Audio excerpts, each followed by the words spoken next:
What's up, dudes? Sorry. Trying to take care of fucking.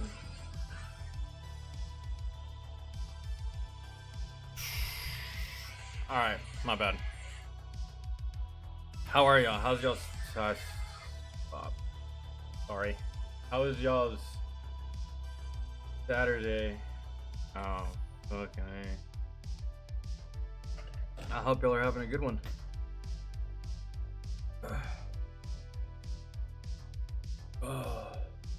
Dude, I can't wait to get a haircut. It's gonna be great. I'm not chopping it all off. I'm getting it trimmed.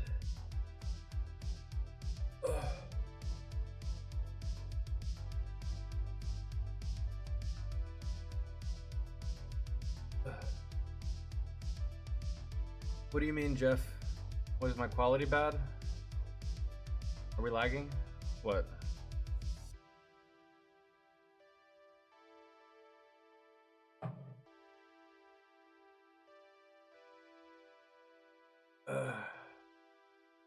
Yo, John, what's good, man?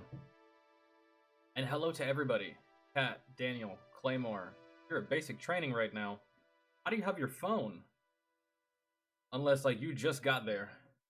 No way. I had turned that shit in, like, damn near almost day 2.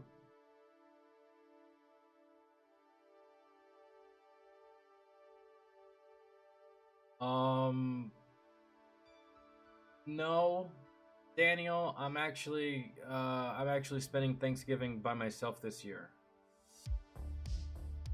Nat, what's good? So I don't think I'll have that, to be honest.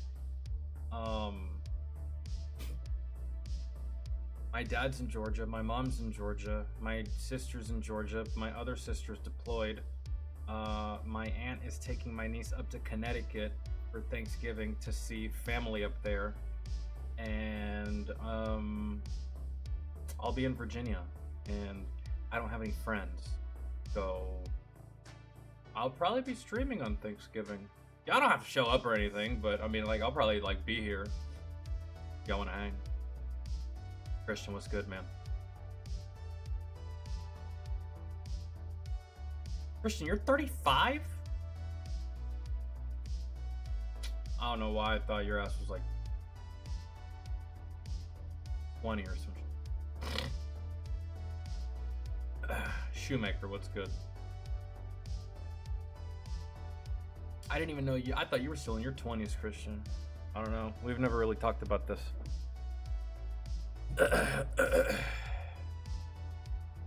Yeah, Jeff, I'm good. Why? What's up? Just chilling.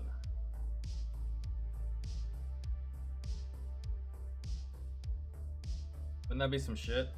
I would like to do like a meet and greet one day. It's just like it'd be something that would have to be at like a big place. I'm not inviting all you motherfuckers to my house, bro. Like, if we did a meet and greet, it'd be like somewhere like that everyone knows, a landmark or something. Something of note.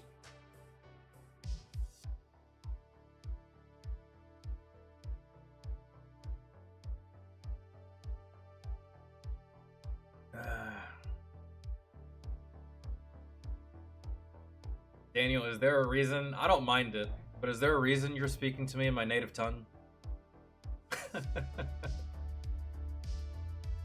Fat Files? Yeah, I just saw that. I'm down. I saw a bus earlier with Rosa Parks Memorial on the back. How the fuck she's still gonna end up on the back of the...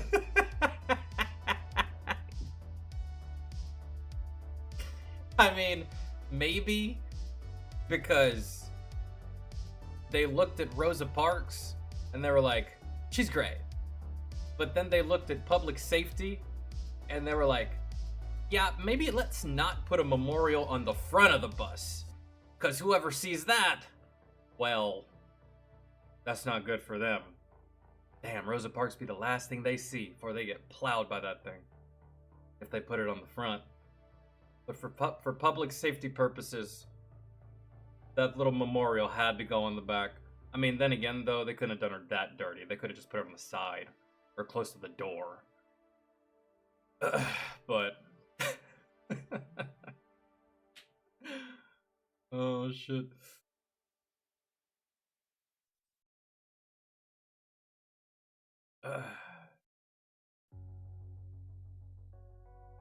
You're gonna introduce your sisters to Mario Party? Bro, Vince. How old are they? Doesn't matter. Don't even answer. Destroy them. No mercy. Not even a little bit. No prisoners. Destroy them. That's it. Captain and Thanos showed no mercy. Like that type of shit. Yeah, put her on the side, dude. Holy shit. Because it's just like, but then again, I mean, it's pretty safe to put her on the back. Not many people remember history. I do, but like, I mean, ask kids who Rosa Parks is today. They're gonna be like, "What is that? A candy bar? I never had that, man. I don't know. I don't know what that is." So, I think the only people that would notice are the people that think it's funny, really. I don't really foresee. But yeah, all that progress. And I don't know about you guys, and I've said this before. Speaking of the back of the bus and Rosa Parks and all that stuff, and back in those times, black and white, all that shit, remember? I don't know about y'all, but I rode the bus to school. Went to public school and I rode the bus. All my years of riding the bus, it was all the black kids that wanted to sit in the back, and if you tried to sit in the back, they were like, "Man, no, hell no, that's my seat, get out." And I'm just like, "Alright, bet. I'll sit in the middle." And most of the white kids sat up front. And this is how it went, bro. All my years of riding the bus. It's like they wanted to be back there. It's so ironic, because if you just rewind so many years ago, that was a big deal.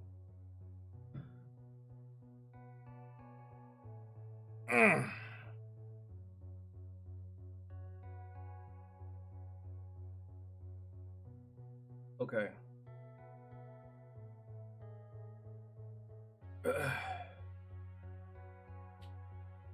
No, not really. I always wanted to sit in the back of the bus too. Because, really, the front of the bus was always the most rowdy. It wasn't the back. That's why I always wanted to be back there. I could catch a nap in the back. But, yeah.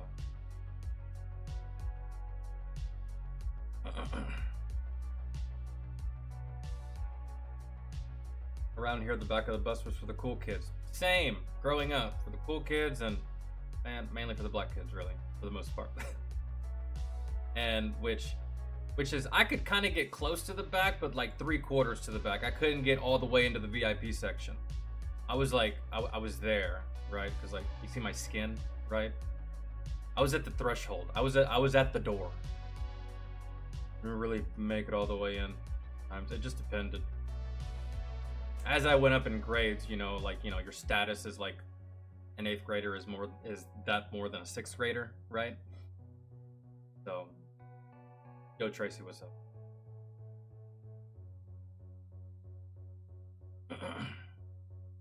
Bus was fun, man. If only that was like the case for every kid, and I know it's not the case for every kid. I know that when I got to high school, my parents drove me to school. I didn't live that far from the school, but they drove me to until I got my license, and then I drove myself. But depends on what kind of school you go to, depends on the area where you live. But I wish all kids could experience riding the bus to school. Not all kids do. It is an experience. You'll make friends there too, man.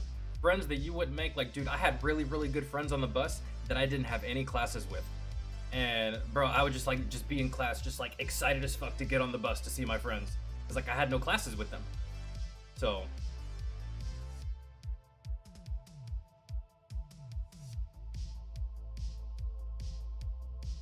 The new trailer for the Minecraft movie. I'm gonna stop reading right there. Any of that.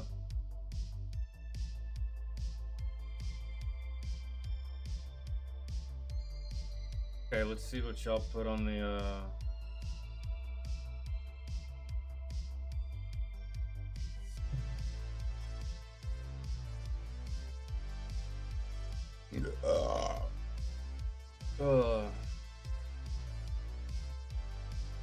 yeah, John, that's how it was. And dude, there was one time where I was in the back of the bus. Like, I actually got in with the cool kids in the back of the bus. But my girlfriend at the time, she didn't make the same list and they didn't play favors. So like, she was kind of left out and I was just back there chilling and she was kind of salty and I was just like, I don't know what you want me to do. I'll make these rules, lady. I just go by them. Okay? So have fun up there in fucking Lameville. Like, oh, dude. Let me check the list. See. Variety, right? Hold on, let me check patron shit first.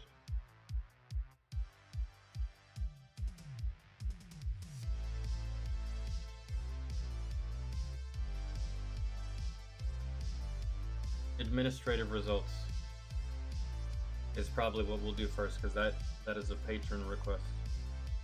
And then we'll get to everything else.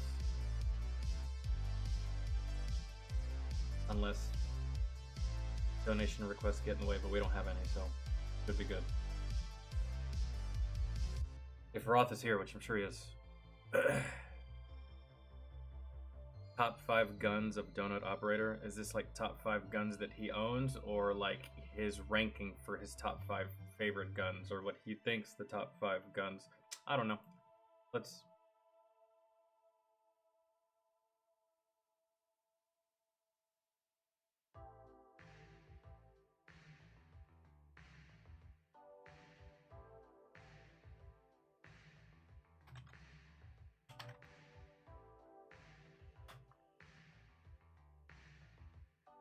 I think I'm dyslexic. At least typing wise. Spell check really does save the shit out of me whenever I'm using my iPhone. But maybe y'all have noticed, maybe y'all haven't. Y'all are keen-eyed in the Discord. Y'all can tell whenever I type using my keyboard and when I'm using my phone. When I'm using my phone, not very many mistakes. When I'm using my keyboard, sweet Jesus. Mistakes and backwards spellings out the fucking yin yang, and it's always backwards spelling. I'm always spelling shit backwards. Yeah, this one. Power weapon. Alright, let's go. Not everybody cares about quality. Some people just want crap. If that's you, Bespoke Post is not for you. Every month they... Oh, that looks fun.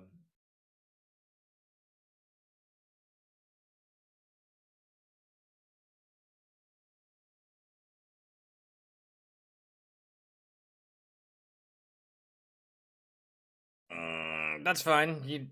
I've gotten good at looking at both places now. Put it wherever. Really tough.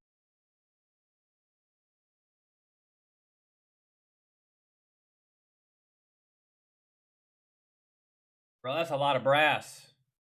How long were y'all out here? I'm assuming all day. Or I'm not just gonna go out to a range and stay there for an hour.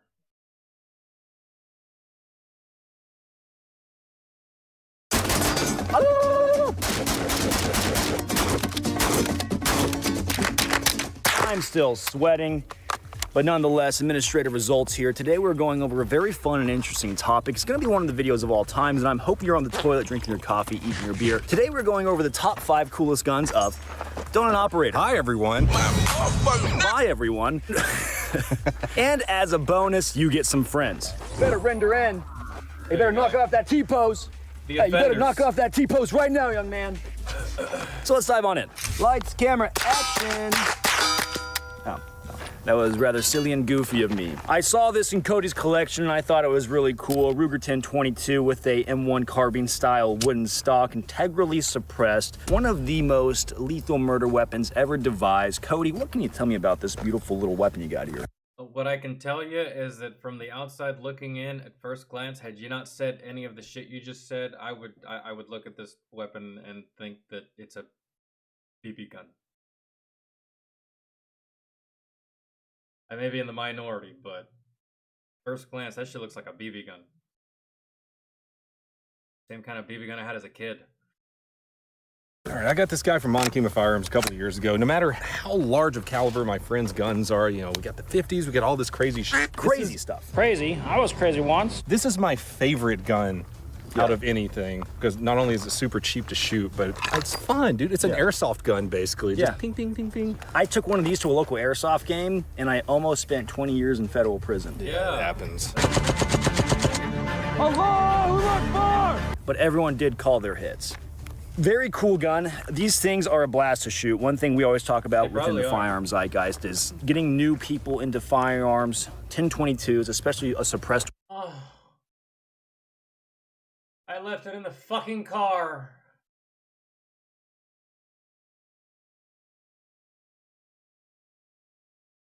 Don't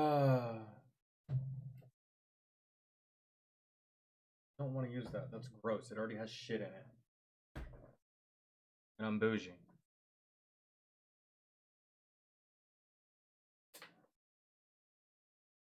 I'm not going back outside. It's just gonna stay there. Sorry. 22 in general, very fun gun to shoot. Very easy gun and non-intimidating to shoot, and people just love them. Well, it's really cool when we bring like the Hollywood types out that don't want to be on film. They're like, we've never shot a gun before. We'll give them that first. Yeah. Like, and we'll get behind them and be like, all right, hold on. It's a gun. It's a gun. And they'll shoot it.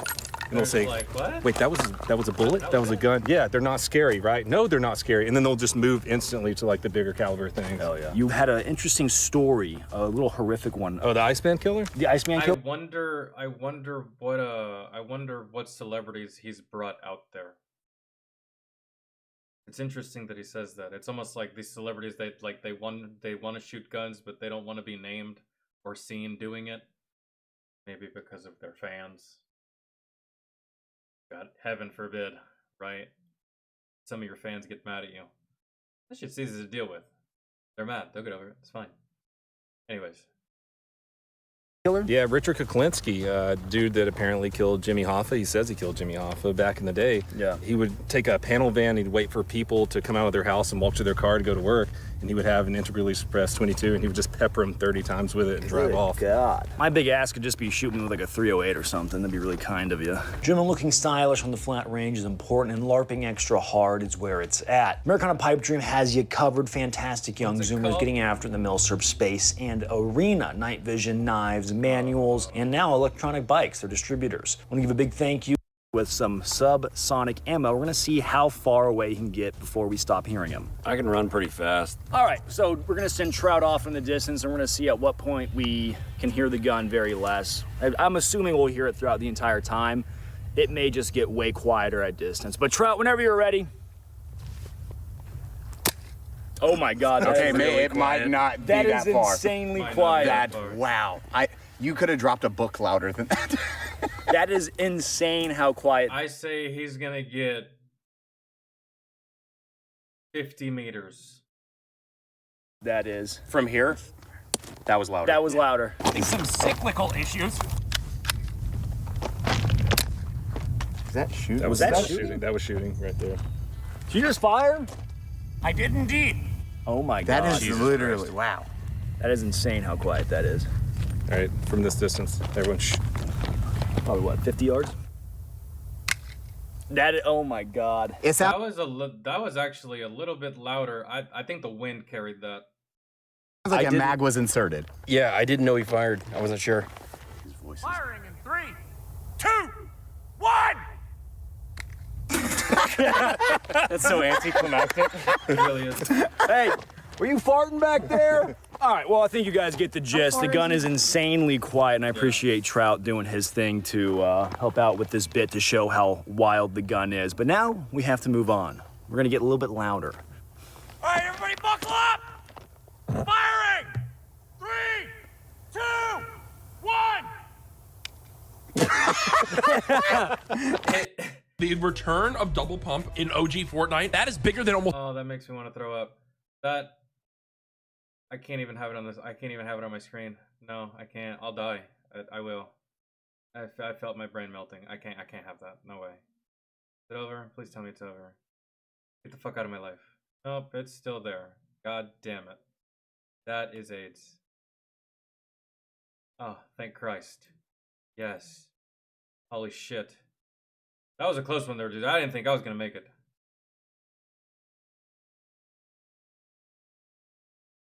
That was a close call. That is insane!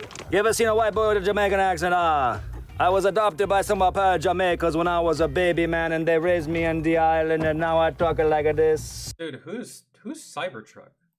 Aaron rode a different bus than most people did to school. This is true, I did.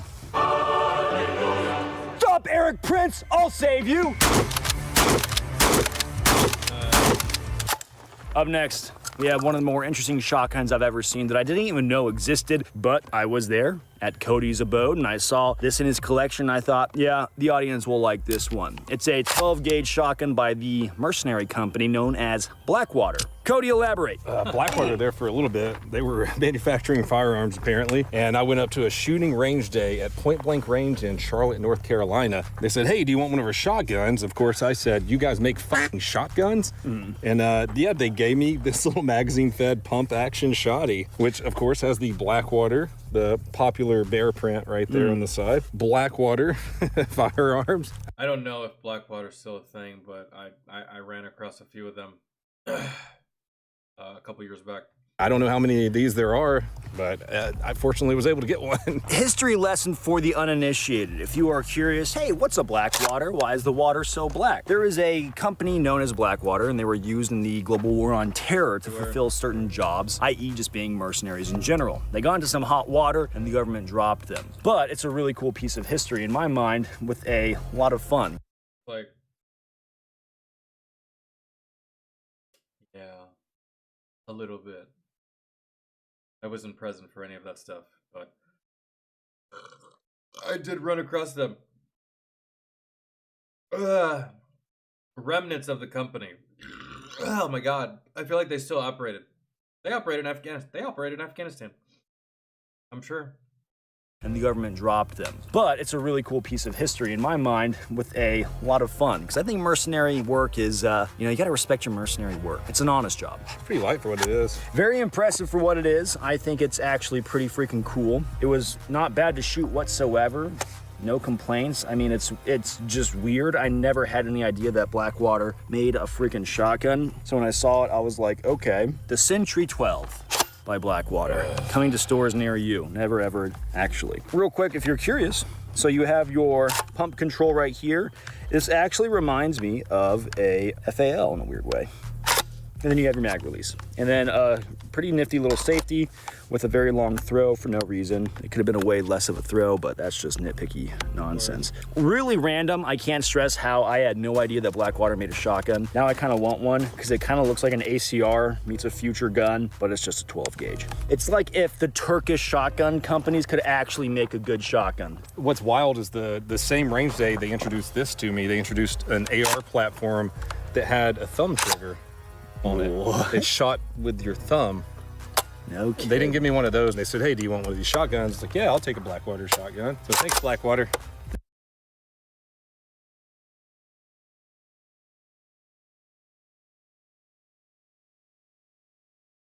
That's bad. Ew. No. That's gross. No. How? No. No. That's bad. That's awful. I don't like that. A big amount of recoil control happens with my right hand and my wrist and just like part of my forearm. Yeah, my shoulder and shit goes into it as well, and that also deals with recoil and stuff, but like when I'm firing, it like I have no leverage if my thumb is forwards and not where it would be otherwise. That's awkward. I wouldn't like that at all. Thank you, Blackwater. If YouTube doesn't work out, are you guys hiring? Moving on. ADD break. I have a Jewish lawyer. You do not want this smoke. Did you Yo, Sco, what's good, man? think I was Jewish? Yes, I did. Now next, Cody and I will be performing a Brandon Herrera sanctioned White Claw penetration test. There you go. Thank you, Brandon. I'm still contacting my lawyer. I'm gonna put one right between your teeth, and it's just gonna pop out the back of your neck. I am going to face legal battles soon, and it's not going to go well for me. That is the sort of battle you need to be prepared for. Any kind of battle. Gun battle, spiritual battle, legal battle. Be prepared. Boy Scout motto. Thank you, Brandon. Whew, there's another one. Oh, that one's trying to escape. That's a war crime. Well, right here we have a AK build underfolder, and this was in Donut Operator's collection, but he was telling me it was built out by a certain special someone who was directly 5 feet to my perpendicular. Built by Brandon Herrera. Brandon, tell us about this real Brandon, quick. yeah, just tell us about it. Hold on, I'll make the gun safe.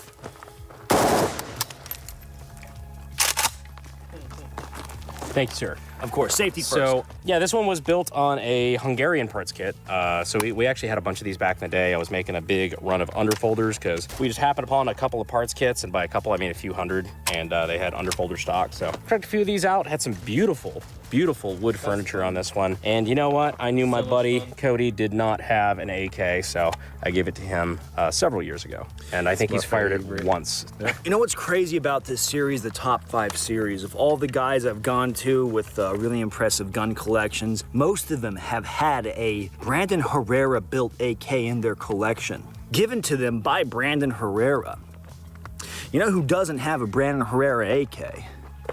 You're looking at him. This guy, he's got 2 thumbs. Brandon, what gives? You never asked. Oh. It's like you know a guy or something. You have not because you asked not, kids. Don't ask him. I'm in line. Let me see that. Wait to finish this White Claw penetration test. How do you make the best belt in the world better? I'm glad you asked. You make it out of real cow. So basically, They're still breathing.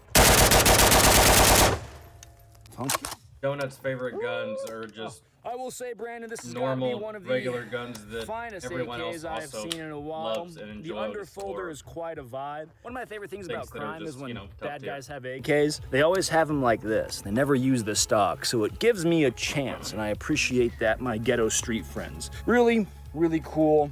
And it's cool to see an AK being built out by the next generation of AK builders. This thing is just phenomenal. Oh God, it's hot. It's like I was bum firing or something. And it's really well done. AK guys are a bit autistic when it comes to the AK stuff, and they're just master craftsmen. Brandon, am I wrong? The only thing you're wrong about is specifying that we're autistic when it comes to AK stuff. We're usually just fucking autistic. Allahu Akbar! POV, you are a rancher who found $1 million out in the wildlands of Texas, but you did not know there was a tracking device inside of it, and you come across a serial killer murderer who was very good at his job. This is actually a lot of fun. Cody, tell me about this 870 you got right here. Oh man, so it's a shorty built by Montequino Firearms here in Bernie, Texas. Got this, what? Salvo 12. Salvo 12 suppressor on it. Big ass motherfucker on it. It's one of my favorites of all time. It doesn't sound like No Country for Old Men shotgun. You know that. You can tell that the sound is much lower than it would be normally for a shorty shotgun. It's very quiet. Yeah. And it's very pleasant to shoot. It's fine. We're just ripping with some bird shot. I mean, check this out. We'll shoot some dirt for you. You see it with ears. It looks cool as shit. Oh, it's pretty ear safe, I'd say. Attachment on it. Hell, that's literally what it looks like right out of Call of Duty. Yes, mama. What's up? I can't get past. I wasn't trying to get out. You can't get past my cone. I'm not trying to leave. All right, we'll go play with your cones. Your Theo's busy. Why are you here? All right. But you gotta be quiet. You can't be doing all this talking that you were doing earlier. Okay. Like rapid fire. You didn't know what you were saying. Look, he's shooting a gun. Yeah, look. On guard. See? That's a shotgun. Shotguns. As Brandon Herrera would say, shotguns are based. What's up? Shotgun? Yeah, it's a shotgun. No. Ugh. Yeah, nothing you need to worry about. And look, that right there, that's AK Jesus. Jesus is so tiny. Well, I mean, I don't really know how big he is or how tall, but yeah, that's AK Jesus. But there's a headphones. Yeah, because they're shooting guns, mama. Thank you, Brandon. The 12 gauge is one of the things that will absolutely melt a man. Yes, scurry off. Thank you, Brandon. The 12 gauge is one thing that'll absolutely melt a man from the right load at the right distance. SBS shotguns are, funny enough, like $5 to make an SBS. And very affordable if you want to get a shorter shotgun, which I think is really cool. And then, of course, with a silencer on it, it is just that much more fun. It is a really good time. I think this is really cool. I have a soft spot in my heart for 870s because they were just so heavily used in the law enforcement world, of which we both have a background in. Yes, sir. And this is a good time to actually tell the audience. It's a real dream come true when you get to work with You really can blow the hinges off a door with that thing. an operator, because as someone that was prior law enforcement, I have spent hours and hours and hours watching him go, "Hi everyone," while getting paid to be on the clock as we watch law enforcement shooting breakdowns. You're also pretty controversial on the internet. Oh, am I? Some folks do not like him, but I think he's a sweetheart. Oh, thanks, guys. He's one of my favorite persons. It's a real treat to have him on the channel. But we're not done yet. We actually have got one more. one final gun to go over. Cody! Hello. You're a dead man! Yeah. You actually hooked me up with this one. Dude, I yeah, did, that and thing, I saw that thing is fire. I like that. it, and of course, me and my persona, I am a massive blood. That's amazing. Looks so good. What is it? It's a car 15. Doesn't look much different from my M4. The same small compact frame, except my M4 didn't have. That has what it looks like an M16 frame, M16 platform, with just an adjustable stock and a really small, a really short Ew. barrel. What's What? that? That's my hand. No, it's that. Oh, that's the mouse. Don't touch that. Blood Diamond scent, massive scent for carry handle guns, and a massive scent for the Blood Diamond Car 15, which is an A2 carry handle. And it is all the retro peak goodness in certain senses, and we have it here. Now, of course, we do have to address the elephant in the room. That would be the flash hider. Cody does have the appropriate flash hider for the Blood Diamond clone, but if we're not trying to get too autistic, we don't have to worry about it because the A2 is a fantastic flash hider, and he's running an 11.5 configuration, which I think is better than a 10.5 just because of 5.56 ballistics. Why is it so hot in Texas? That's Texas, brother. Hey, I am suffering for you. Like and subscribe. So Aaron hit me up one day and he was like, I have a friend that has the exact Blood Diamond clone. And I had to get it because I have the watch. I needed the gun, buddy. Yeah. It's Danny Archer kid. From the movie Blood Diamond, it's been forever since I've seen that movie, and I've only seen it the one time. As you do, and he did a really good job with this clone setup. It feels very quality, and I think he crushed. Well, I mean, hey, listen, if you learned how to read, you could read the chat. You could see that they're talking to you. You know how to read, right? You don't know how to read? Why? You don't know? Oh, okay.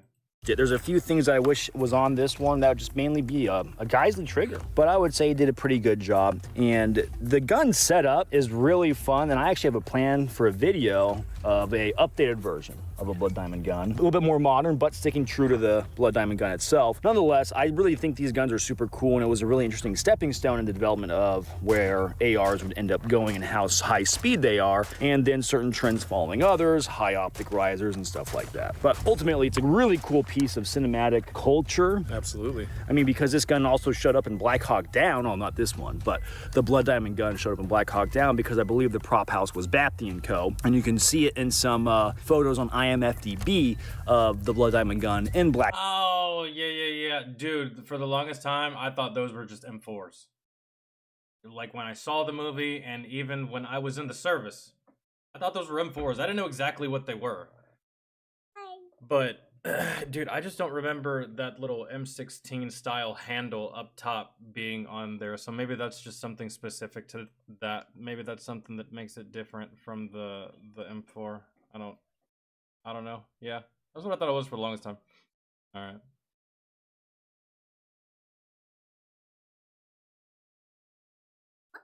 Black Hawk Down. So it's a really cool little detail.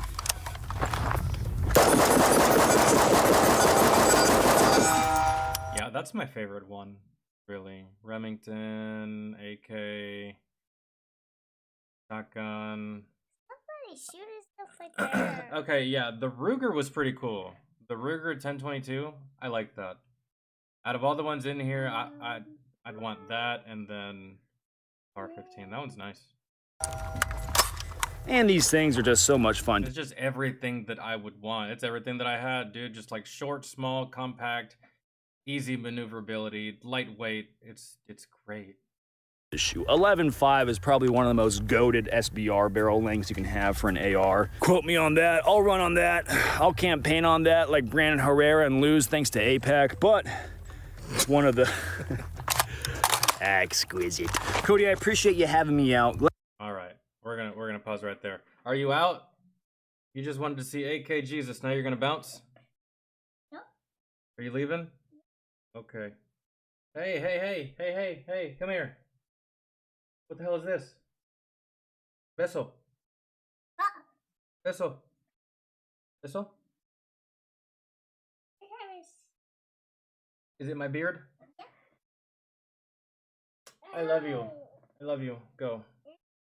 My beard, I know. Go. It hurts. You better be glad. I'll bite your cheeks. Like Dad used to do to me. He used to take his mouth and bite me like this. Yeah. It hurt. Take your ass. Go.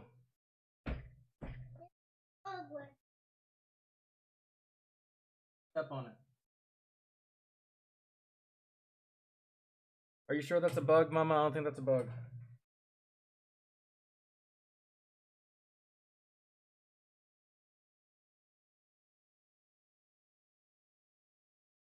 Oh shit, that was a cockroach. Okay. Go. Bug. Get all that stuff. Get all that out of there. Is that what you've been doing this whole time? I kept hearing knocking at the door. Okay, oh my god. I cannot. No, I was debating on if I even wanted to go live today because she's just like all up in my ass, man. I couldn't even take a shit earlier in fucking peace because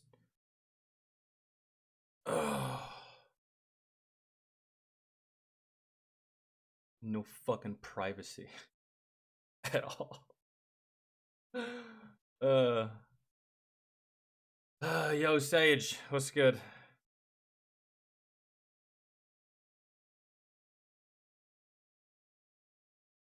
She's in and out, in and out, in and out.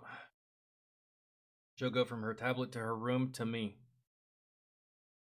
Like a triangle of fun for her. She'll be back in like 45 minutes, give or take.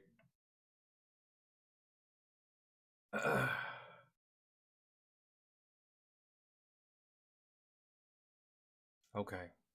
Let's see. What's next? All right, now let me check the other. This biggest troll in the food industry. Okay, who's trolling in the food industry, and how? We're gonna find out.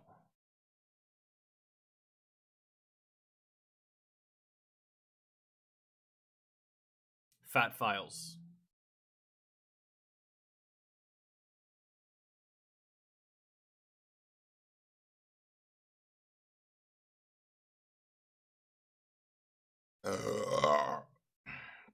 Yeah. Taco Bell, apparently. Taco. Fast food trolls. My favorite restaurant, but not for its food. Oh, no. Yeah. Okay. I understand. I thought that this was like a singular individual that was trolling fast food places. Like going around fucking with Taco Bell, fucking with McDonald's, fucking with Burger King. No, this is Burger King being the troll. And I can see that. I can see that because a couple of years ago, there was like Taco Bell put out an article where someone said, they were like, yeah, Taco Bell, their meat is this, blah, blah, blah, and all this stuff. And then the very next day, Taco Bell puts out a statement talking about, hey, listen, actually, but our food's not 70% real, it's fucking 60% real, okay? Yeah, we know it's not all real, and we know it's not good for you. So, you're right, blow it out your ass. Our food's still delicious. Come eat at Taco Bell. And it was just hilarious to me. Because they were getting called out, and they were like, yeah, you're right. And we're not lying to you. Our food's not good, okay? It's probably motor oil in there somewhere. I don't know, but you seem to fucking like it, and we're gonna give it to you. So, what's the problem? I thought it was hilarious. It was great. So, I can believe this. Let's see. Taco Bell is probably what, like the 50 Cent of the fast food industry? Because, you know, 50 Cent be trolling the fuck out of everybody. I'm a stuffing guy. Nothing happens on the internet unless 50 Cent has a say so, or unless 50 Cent has 2 cents in it. It's great. Everything that happens, 50 Cent is there trolling some fucking body.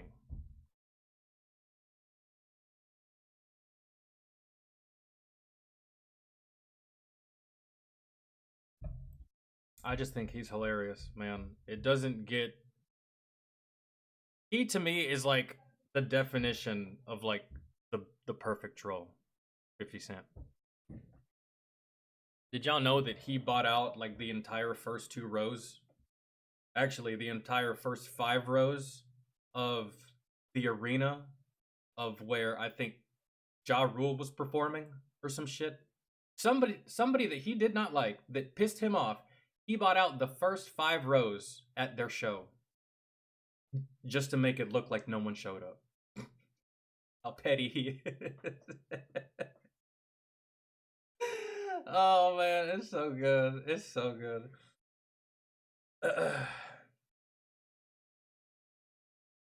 He don't give a shit, bro. It's like he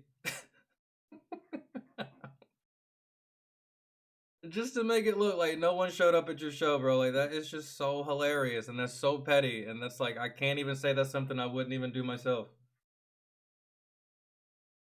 Like when you're that rich, bro, you don't have to fight people. You don't have to throw hands. You don't have to get in the octagon. You don't have to fucking put it on YouTube.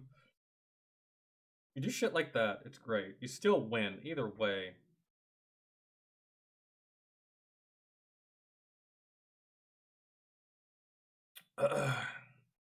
Yeah, it's some Bruce Wayne type shit, really, to be honest. Let's put some tables together. I don't think we can do that. Sure we can. I own the place. All that. And gestures. I never knew really how that even worked. Like when rich people do those hand gestures, like.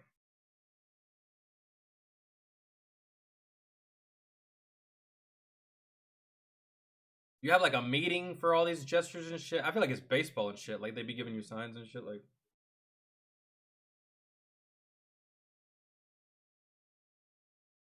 All this shit, right? Like. It's always weird. I see it all the time. Rich people fucking.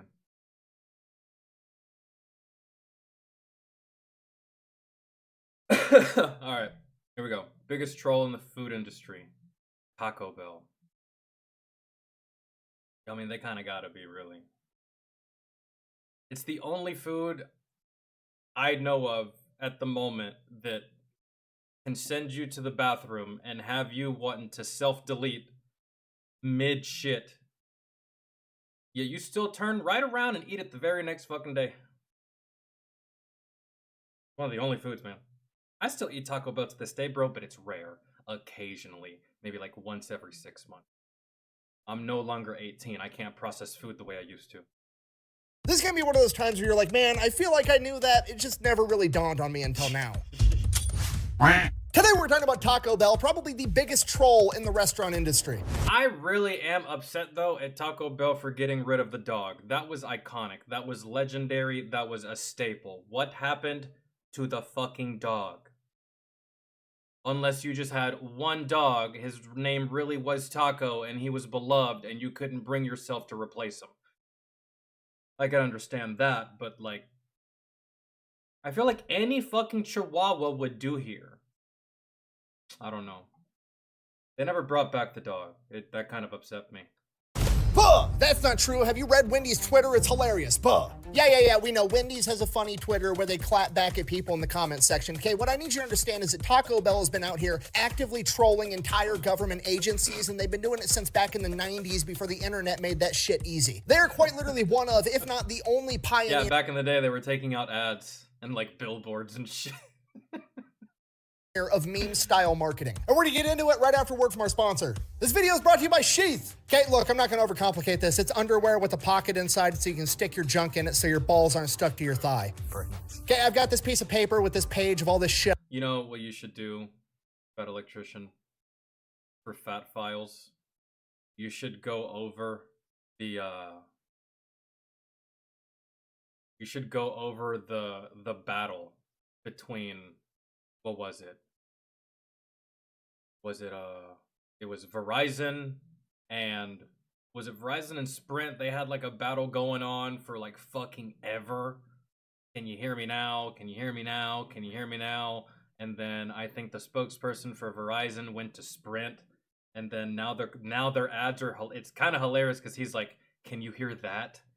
I'm just like, God damn, man, they're clapping back with their old spokesperson.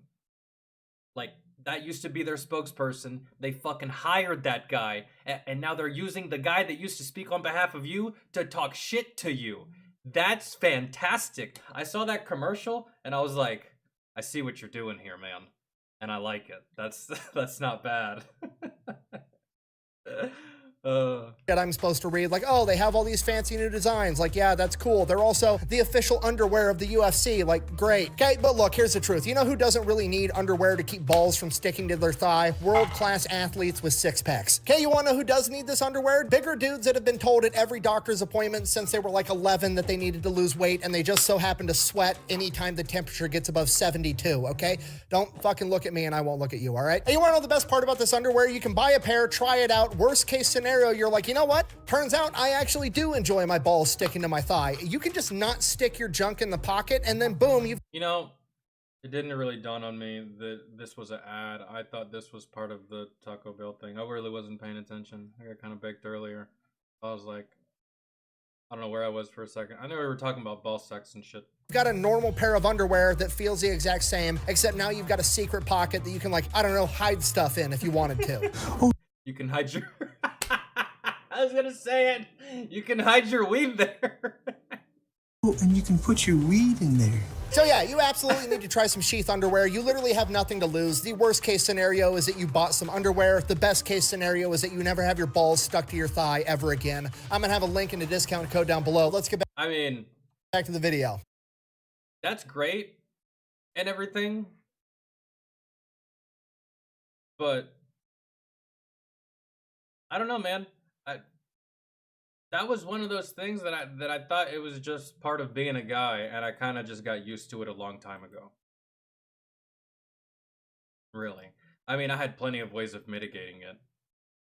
And I used to mitigate it all the time, not even on purpose, just because of high school sports and yeah, military. I used to wear like quite a few layers, especially in the cold. And yeah, that was never an issue. But now that I'm living life a little more freely down there, not as restricted by other activities and shit, I just got used to that really for the most. But that's cool. I still wear regular, normal briefs. I need new ones, but I'll think about it. Begins in 1948 with a young man by the name of Glenn Bell. See what they did there? Glenn Bell, Taco Bell. Anyways, moving on. Glenn Bell has just returned home from serving his country as a cook in the United States Marine Corps. Great. Okay, right out of the gate, things are already starting to add up. I've said it once and I'll say it again. You don't call up the Marines unless you want something dead, broken, or pregnant, and I've known that Taco Bell was military food all along. But Glenn didn't start off by selling Mexican food right out of the gate. He actually opened up a hot dog stand in San Bernardino, California, known as Glenn's Drive-In. And things go absolutely awesome. They go so awesome that after a couple of years, he opens up a second location and expands into not only selling hot dogs, but also selling hamburgers. But then another restaurant comes into San Bernardino, California, and they're also just trying to sell a bunch of hamburgers, a little company called McDonald's. So Glenn decides, you know what, I'm not going to try to out hamburger McDonald's. I'm going to go ahead and make a slight alteration to my menu. I'm not going to sell hot dogs and hamburgers anymore. I'm going to start selling tacos. And my favorite little fun fact about this is that Taco Bell's taco sauce is actually Glenn Bell's original recipe for the chili in his chili dog. Wait a minute. That's it. Einhorn is Finkel. Finkel is Einhorn. Einhorn is a man. God! 911, what's your emergency? Yeah, did you guys know that tacos are just Mexican hot dogs? Services for emergencies only? Yeah, I know, but hear me out. This explains why Taco Bell's original slogan was always think outside the bun. She is suffering from the worst case of hemorrhoids I have ever seen! Sorry, I got really distracted. Anyways, he goes from selling hot dogs and hamburgers, changes the name of his restaurant to Taco Tia, and now he starts selling tacos out of a drive-thru window. And his entire strategy is volume. He wants to sell as many tacos as possible, as cheaply as possible. He ends up selling tacos for 19 cents a piece, and the reason he's able to do that is he just streamlines the entire making or assembly process of a taco. And the way he— And you know what? To this day, Taco Bell is still one of the cheapest places that I've been to. I will say that. 19 cents a taco? Jesus Christ. That's... Oh my god, dude. You could feed like a whole ass family of 25 people with for pennies on the dollar. He does that is he pretty much exclusively utilizes hard shells. That way the tacos are just easier to make and the shells are always ready. And to some degree, he's kind of credited with inventing the hard shell taco, which probably isn't true, but he's definitely the reason that they became so popular. And if you think that sounds crazy, it's absolutely not. You got to remember, this is like the 1950s. I literally had hard shell tacos the other day for dinner. A lot of people in America that weren't near the southern border had never even heard of a taco, let alone had one. For a lot of people at this point in time, the first time they actually had Mexican food was at a Taco Bell once they started expanding. But regardless, the point is Glenn Bell has officially just become the Henry Ford of tacos, okay? Just mass production. And to nobody's surprise, that goes great. He grows Taco Tia into multiple locations, ends up selling the entire brand off to another company, starts his own company to grow it again. This one is called El Taco. Does the same thing all over again, grows a company, sells it off. This time he wants to do it a fourth time, but he wants to make it a franchise company and he wants to run the entire thing. So he needs some capital. He partners up with 4 players from the NFL's LA Rams, and they end up starting the very first Taco Bell in 1962. Damn. And absolutely nobody's surprised, they totally crush it. I mean, they're selling 19-cent tacos to Americans. It's basically a layup.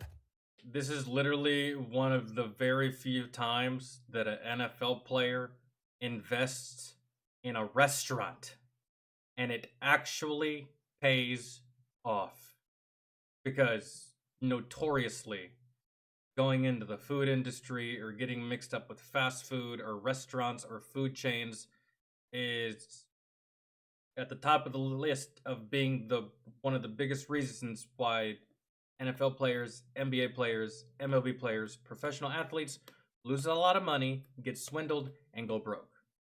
So this is one of the very few rare occasions where athletes get in at the ground level for a food franchise now. Because today the market is so saturated, man, and even I want to say even 20 years ago the market was already saturated, right? So you see that a lot with professional athletes. They invest in these like crazy ideas and it never works. And this is the one time that I've actually seen it pay off. Those football players, if they're still alive, they're billionaires now, probably. Maybe if they were smart enough to keep their stock and keep their ownership and keep their shares of the company. Oh, I thought we were muted there for a In the NBA, though. Oh, wait, hold on. Let me... Back. 4 players from the NFL's LA Rams, and they end up starting the very first Taco Bell in 1962. And absolutely nobody's surprised, they totally crush it. I mean, they're selling 19-cent tacos to Americans. It's basically a layup. Mm-hmm. In the NBA, though. Long pass, perfect to Reese. Well, again, no Brand Reese. To go. Angel physical game. Kennedy, Carter. Well, had y'all not ran Caitlin Clark out of the fucking league, this highlight reel would actually be a highlight reel. But since, oh man, since y'all can't take it, y'all can't take someone else being better than you. Y'all ran that poor girl out of the league. And there you are. You're actually trash too, Reese. You garbage. Sorry, I had to. Anyways, within 5 years. Yeah, I know a little bit about women's basketball. To me. Desiree, hello. Of being in business, they're doing so well that by 1967, other successful fast food franchises are looking to cut in to this fast food Mexican niche. So Pizza Hut actually starts their own restaurant called Taco Boy, ends up being a huge failure. They cannot out taco the Bell. Okay, fast forward 10 more years, they crush it the entire time, and then in 1978, they actually do end up getting bought out by a larger company, Pepsi. Omelet sausage. Okay, and this is the most important part of the story because this is where shit gets completely out of hand, okay? Pepsi also bought a bunch of other restaurants right around the same time, like KFC and Pizza Hut. But Pepsi wasn't out there buying all these restaurants because they were trying to make money off of the restaurant, right? They didn't think they could sell tacos better than Taco Bell. They didn't think they could sell pizza better than Pizza Hut. They bought them so that they could beat Coke. You see, because at this point in time, Coca-Cola is number one. It's not even close. Everybody prefers Coke, and Coke is in Seems like a hostile takeover of Taco Bell and KFC and all of these other would-be big-name restaurants at the time. every restaurant in America, and Pepsi realizes that they need to be able to get their soda into restaurants so that people are forced to try it. Here comes your airplane. There you go. Open into the hangar. There you go. Yeah. Yeah, but then Taco Bell made one of the greatest moves in the history of mankind and either discovered, made, and or created, I don't know how it happened, Baja Blast, Mountain Dew, and thank fucking God, because I despise Pepsi. I hate that soft drink, that Coke product. I do not like it at all. It's so gross, bro. It tastes like water. It tastes like watered down Coke with too much sugar, and it's flat as fuck. I can't stand it. Eat it. Put it in your mouth and just eat it. God, I hate it. And at this point, pretty much no restaurants in America are going to willingly carry Pepsi products because everybody wants Coke and they don't want to have to tell every customer, is Pepsi okay? So in PepsiCo's mind, in a complete just gangster big dick move, they're like, you know what? Fuck it. We're just going to force restaurants to carry Pepsi. We're going to buy you. Yeah, that is a pretty savage move. You don't want to carry our drinks? Okay, fine. Well, I own you now. You're gonna carry our drinks. Good day to you, sir. Damn. Buy out entire restaurant chains and then force them to carry Pepsi products, which is gonna force the customer to... Pepsi owns Mountain Dew? Or Mountain Dew is from Pepsi? Whatever. Win-win then, I guess. Yeah. Thank God for Baja Blast. Whenever they started doing that. And, yo, dude, let me tell you something. For the longest time, I don't know what they got going on behind the scenes and all the paperwork and the corporate shit, but if Mountain Dew is owned by Pepsi, Why is it that Taco Bell used to be the only place you could get Baja Blast? You couldn't go to McDonald's and get Baja Blast. You couldn't go to Burger King and get Baja Blast. Or you couldn't even go to Waffle House and get Baja Blast. Whenever I was younger, growing up, now you can get Baja Blast at the fucking gas station, at the grocery store, at the supermarket, wherever. Even to this day, though, McDonald's still does not carry Baja Blast. At all. And even when I was growing up, the only place to get it was Taco Bell. You couldn't get Baja Blast from Winn-Dixie back in the day. You couldn't get it from Publix. You couldn't get it from none of these places. So I wonder why that is. Since Pepsi does own it. Strange. Drink Pepsi, and then we're gonna get a following. And why this is important to Taco Bell's story is because the new owner of Taco Bell doesn't really give a shit about tacos. Okay, new mission is not to sell good quality Mexican food at a fair price. No, the new mission is get as many motherfuckers through the door as possible and force them to try Pepsi. And at this point, Taco Bell, aka the restaurant founded by a Marine, is like, I'm gonna do dumb shit and troll everybody. Which, to be fair, is a completely reasonable reaction when your entire company basically gets turned into a front to waterboard people with Pepsi. Okay, we're just gonna take the shenanigans from the top, okay? In 1992, Taco Bell hired Johnny Cash to be their spokesperson, right? And I know what you're thinking. Why is that funny? Johnny Cash is awesome. Seems like I'm not laughing at all. That's phenomenal.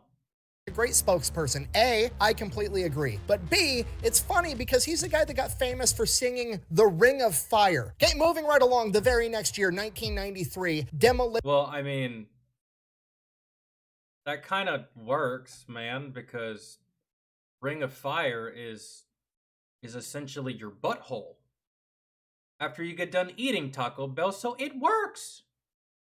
In my warped, twisted, disgusting fucking mind, I guess. Demolition Man, the movie, comes out. Okay, for those of you that are not familiar with this. No, I severely disagree, Roth. I severely disagree. The only reason I don't drink Baja Blast as much as I do is because bro, any kind of Mountain Dew product, it gives me it gives me heartburn. It does. As you can see right now, I'm drinking Dr. Pepper. And as you can see later on, after this Dr. Pepper, I'm going to chug this water. But Mountain Dew, it doesn't matter what it is. Code Red, the blue one, the orange one, high voltage. It don't fucking matter. Any Mountain Dew products, bro, they give me heartburn. And so I go easy with the Baja Blast, but it is insanely good. Cinematic masterpiece. Here's the entire plot line. We're gonna take Rocky, we're gonna put him inside of a popsicle, and then we're gonna thaw him out like 100 years in the future so that he can fight Blade with blonde hair. So Taco Bell jumps in and they're like, you know what? Make us every single restaurant in the future. During the storyline of this movie, have a little offshoot where you pepper in the fact that every restaurant in the world is now Taco Bell because there was restaurant wars and Taco Bell fucking won. Okay, the longer this story goes on, the more sense it makes that it was founded by a Marine. By the time 1996 rolls around, they decide they're not going to just troll their customers, they're going to start trolling everybody, including the United States government. So what they did for April Fools in 1996 is they took out a full-page ad in the 7 biggest newspapers in America claiming that Taco Bell had reached an agreement with the US government to purchase the fucking Liberty Bell and that they were renaming it the Taco Liberty Bell instead. Now, bear in mind, this is 1996. And this is before social media. Twitter doesn't exist. Instagram doesn't exist. Fucking TikTok doesn't exist. Hassan also doesn't exist. So this is just Public outcry is still moving pretty slow. There's no Twitter, there's no social medias where people can just immediately be a reactionary at the drop of a hat. No, if you want to be upset about something, you've got to write a letter or you've got to go get a phone book, track down somebody's phone number, and call them. There was so much public outcry that by noon of April Fools, the Philadelphia branch of the National Park Service had to have an emergency press conference and tell everybody that it was just a joke and that they didn't sell the Liberty Bell to a taco company. Also worth noting, because it's funny, the White House press secretary at the time, when he was asked about this joke, decided to be a complete smartass and respond by saying, and I quote, "The federal government is also selling the Lincoln Memorial to Ford Motor Company and renaming it at the Lincoln Mercury Memorial. And my personal favorite, in 2001, the Oh, Russian that's slash great. Soviet space station Mir was gonna collide back to Earth. Okay, this is like the last remaining symbol of Soviet space travel success, and it is gonna fall into the ocean. It's got to be his big break.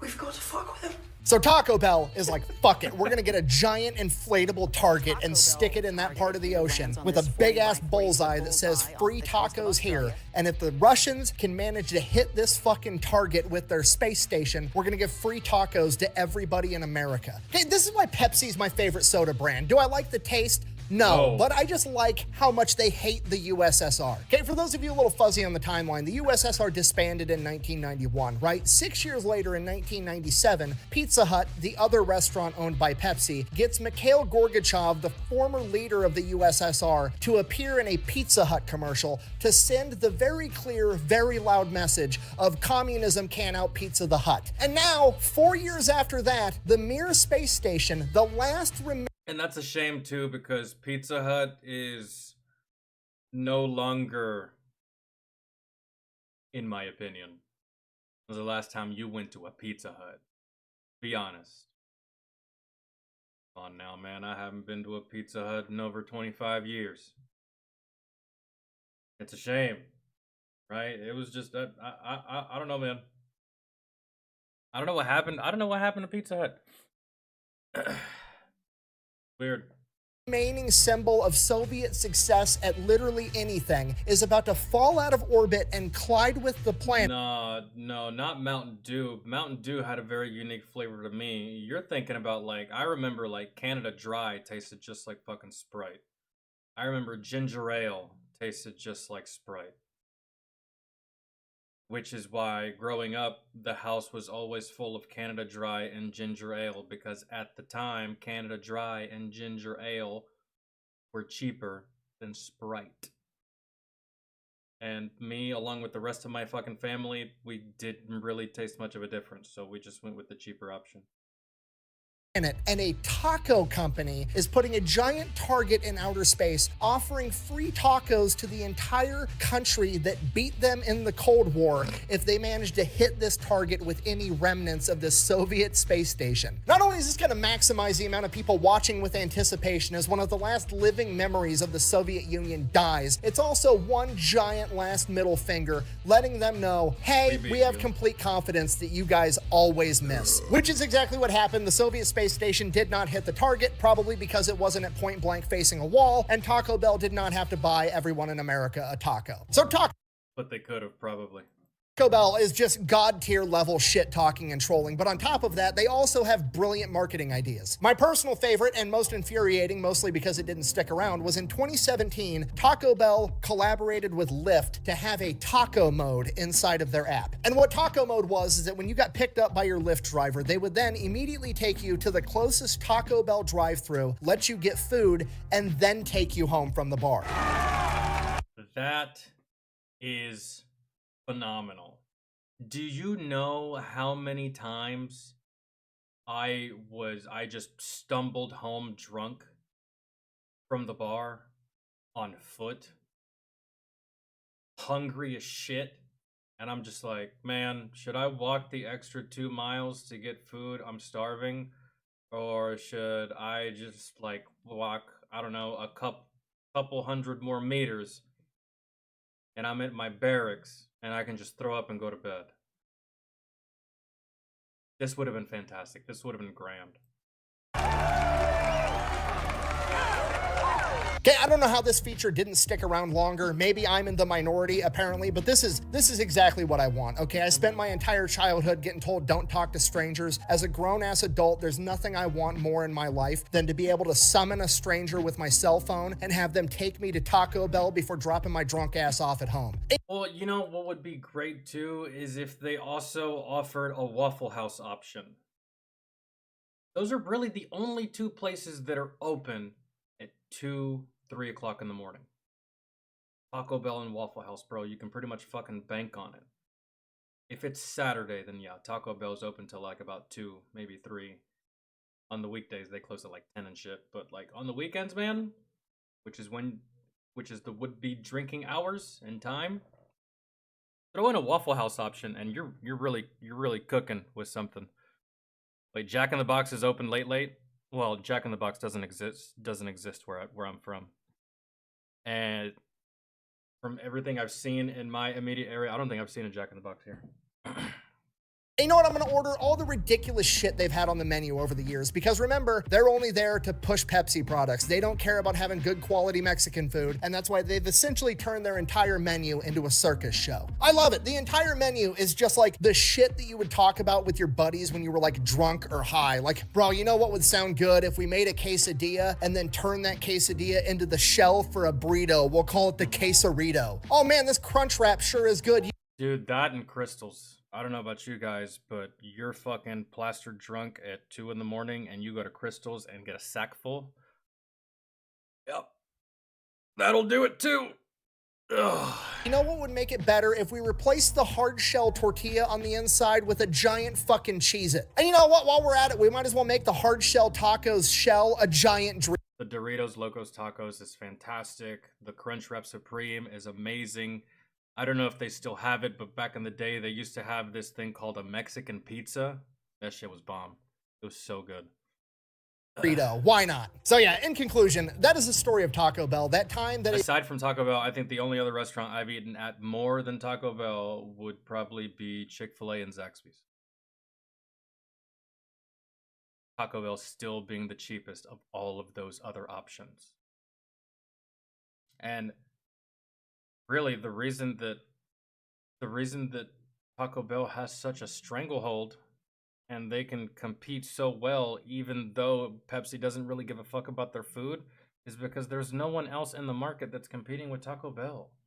I mean, Del Taco, maybe like Moe's, they make really big burritos, but those are like, you know, very specific niche things, right? As opposed to Taco Bell is the one-stop shop to get a bulk amount of just Mexican food, man. Tacos, burritos, quesadillas, all that shit. And it's quick, right? And it's cheap. Fast, decent, cheap. You may end up in the toilet, but that's the price you pay, right? So, whatever. And the only other competition that Taco Bell has is actual Mexican restaurants. And they make most of their money off of old white people going there on Wednesdays for margarita night, for the most part. Which is all I really ever see going into a Mexican restaurant, especially down south in Georgia. All you ever see is white people in there. Maybe like maybe me, I'm the Hispanic there that's not an employee. And then that's it, really. Maybe like one black dude and his girlfriend. Other than that, it's just a whole bunch of fucking white people getting plowed for margarita night. And at a Mexican restaurant, every night's margarita night. So, yeah. It's funny, in my hometown, there's a Taco Bell, and then if you leave the Taco Bell, make a left, drive like 2.5 seconds down the street, there's a Mexican restaurant right there. Got Taco Bell, Mexican restaurant, Texas Roadhouse, right there in the corner by a hotel. And then those are like the only 3 restaurants in that area, and it's just like hotels and shit. And on the opposite side of the freeway ramp is like the actual strip mall, and that has everything like Red Lobster, Buffalo Wild Wings, which in my hometown, Buffalo Wild Wings went to shit. Wouldn't recommend it. It's bad, bro. After COVID, that place went downhill so hard. They got this new place called Twin Peaks that I've never been to, but I've been told that it resembles Hooters. We do have a Hooters too, but they redid the inside, and I'm not a fan of it. And the waitresses there stopped having Hooters years ago, so there's really no reason to go in there for me, really. I don't like the new layout, and the ladies don't have Hooters. They mainly have ha-has or something, because it's laughable at how small they are, really. And you work at Hooters. We're getting off track.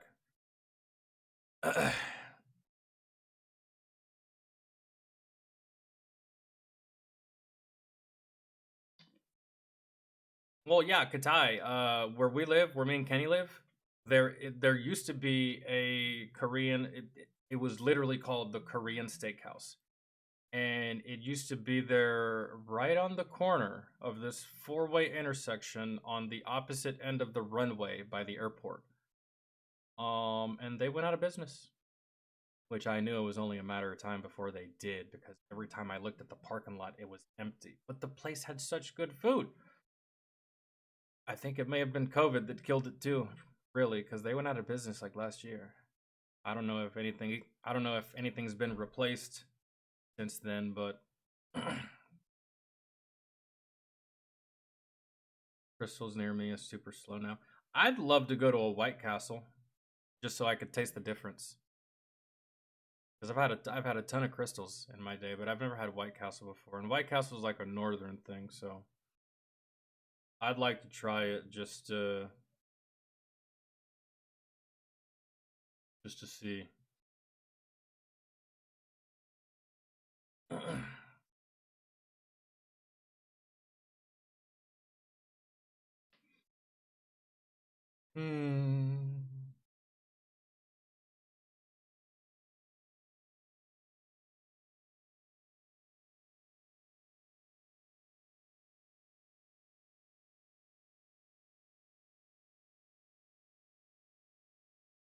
No, absolutely not, Daniel. You lost me with the tequila.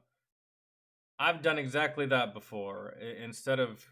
And with a bong, it's always preferred to use ice, because that smoke is just going to just cook the fuck out of your lungs, and it's hot and it hurts. I always use ice with a bong. You lost me with the tequila though. Tequila instead of water? Absolutely not. No. That's not good. I can't do that. That does not sound like a fun time. I can't mix those two substances. I've done it before. Once on accident and once on purpose. And both times were terrible experiences for me. I'll never do it again. I can't stand drinking at all.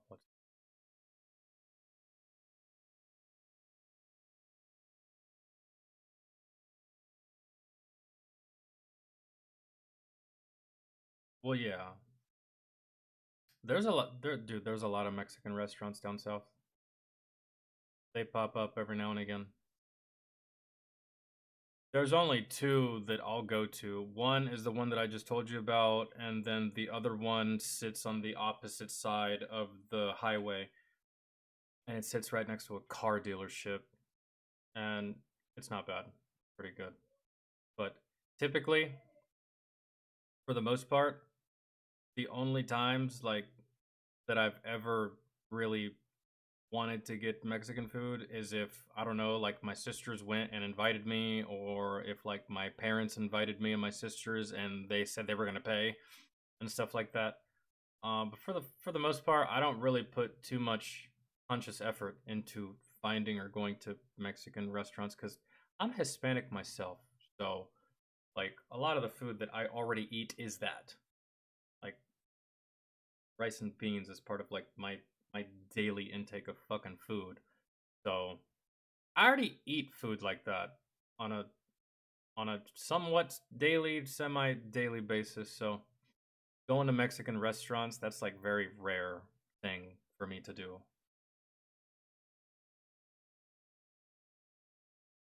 Yeah, Daniel, I don't want to do that, bro. When I get high, I want to do stuff. I'm that kind of stoner. I don't like when I get stoned, like, yeah, it's fun to just like sit and lay down and binge watch like 13 episodes of your favorite show, but I also like doing stuff while I'm baked, you know what I mean? Whether it be playing video games or editing or this, right? I can operate this while I'm stoned. That just sounds like it's gonna put me into a fucking coma, and I'm gonna wake up not remembering what the fuck happened, and I won't even be able to enjoy it. I like to do things. Yo, before, new Angry Cops video. Hold on, put that in the watch later because I want to watch that. There is a video that I wanted to watch by Sunny V2 yesterday, but I refrained because it was a music stream. I decided to wait till today.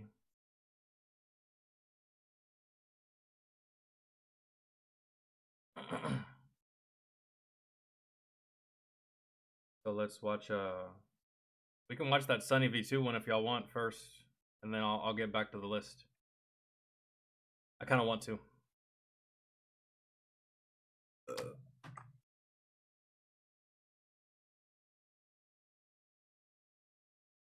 Yo, Roth, take it easy, man. Thank you so much for hanging out with us. Much for chilling.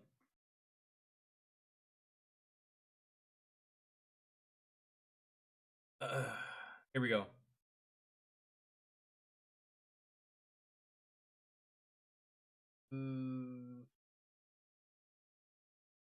Yeah, see that right there is fire. I'd eat that. Good. But again,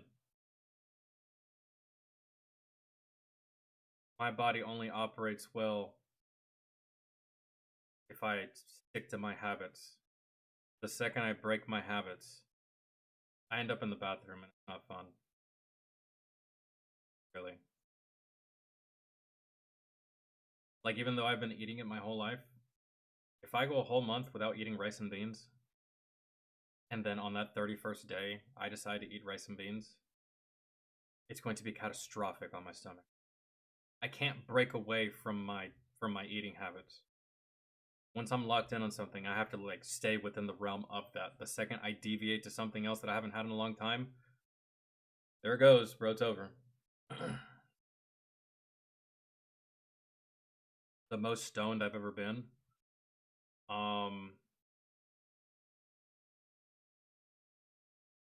It's a toss up.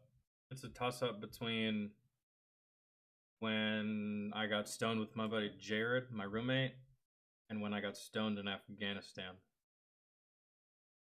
Got stoned in Afghanistan twice. That was not a reoccurring thing. Shouldn't even have done it to fucking begin with, to be completely honest, but it happened. One was not my fault. I want that to be known. One time was not my fault. When I got stoned over there, whenever there are people offer you something, you don't decline it because it's rude and disrespectful, and customs and courtesies dictate that you don't be rude and disrespectful. I accepted this fucking tea that had hash in it. It was baked for a good majority of the fucking day because I was like sober, bro. I was like fucking 6 months sober at that point. And from weed, I was like 3 years sober because I hadn't smoked in a while. High as fuck on that goddamn Afghanistan mountain. That shit wasn't even fun.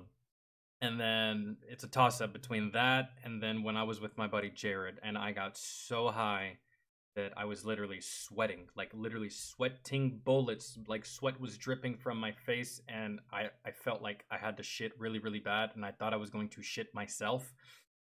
And the reason I was sweating so bad is because I felt like I had to shit, but I was too high to move. So I was just like fighting back the urge to shit when really, I don't really think I had to shit. And then like an hour went by of just like that absurdly long, intense pain and sweating. And I was just like hyperventilating and I was like, I'm dying. And if I don't die, I think I want to die, actually. This sucks. And then there was another time that I got super baked at my uncle's house, and then some girl that I had been talking to at the time came over, offered me alcohol. I drank it, and then she offered to sleep with me, and then I tried, and then I couldn't because I couldn't stop dry heaving into a fucking trash can. And she drove me home, and the entire way home of her driving me home, I was just head out the window, puking up stomach bile because I was that high and that intoxicated. And then we get home, her and my best friend lay my ass in bed with the trash can right next to the bed. And then she asked me if she can have the rest of my weed. And then I said sure, for some ungodly retarded reason. I let her have the rest of my weed. Yeah. That was a mistake. So yeah, 3 occasions. That was like the worst times. The worst.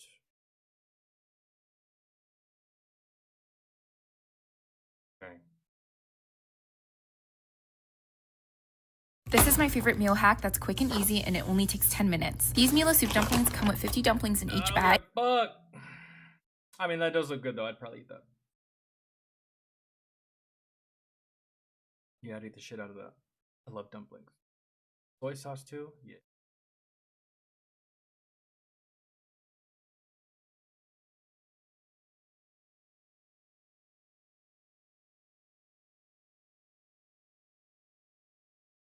Wait, so you got secondhand stoned when you were a kid from your parents?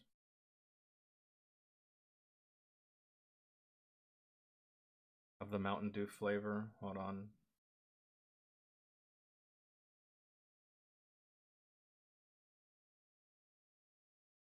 Oh, ew. No. No. I don't like that. That's the flavor you like with lemon lime? I don't like anything. I don't like lime. I don't like lemon. I don't like Sprite is about as far as I'll go, really. Lemon anything, lime anything. And at first glance, that almost looks like it's diet. And I don't fuck with anything diet. I don't fuck with anything low cholesterol. I don't fuck with anything zero sugar. I don't fuck with anything low fat. I don't fuck with the give me all the gluten. Okay?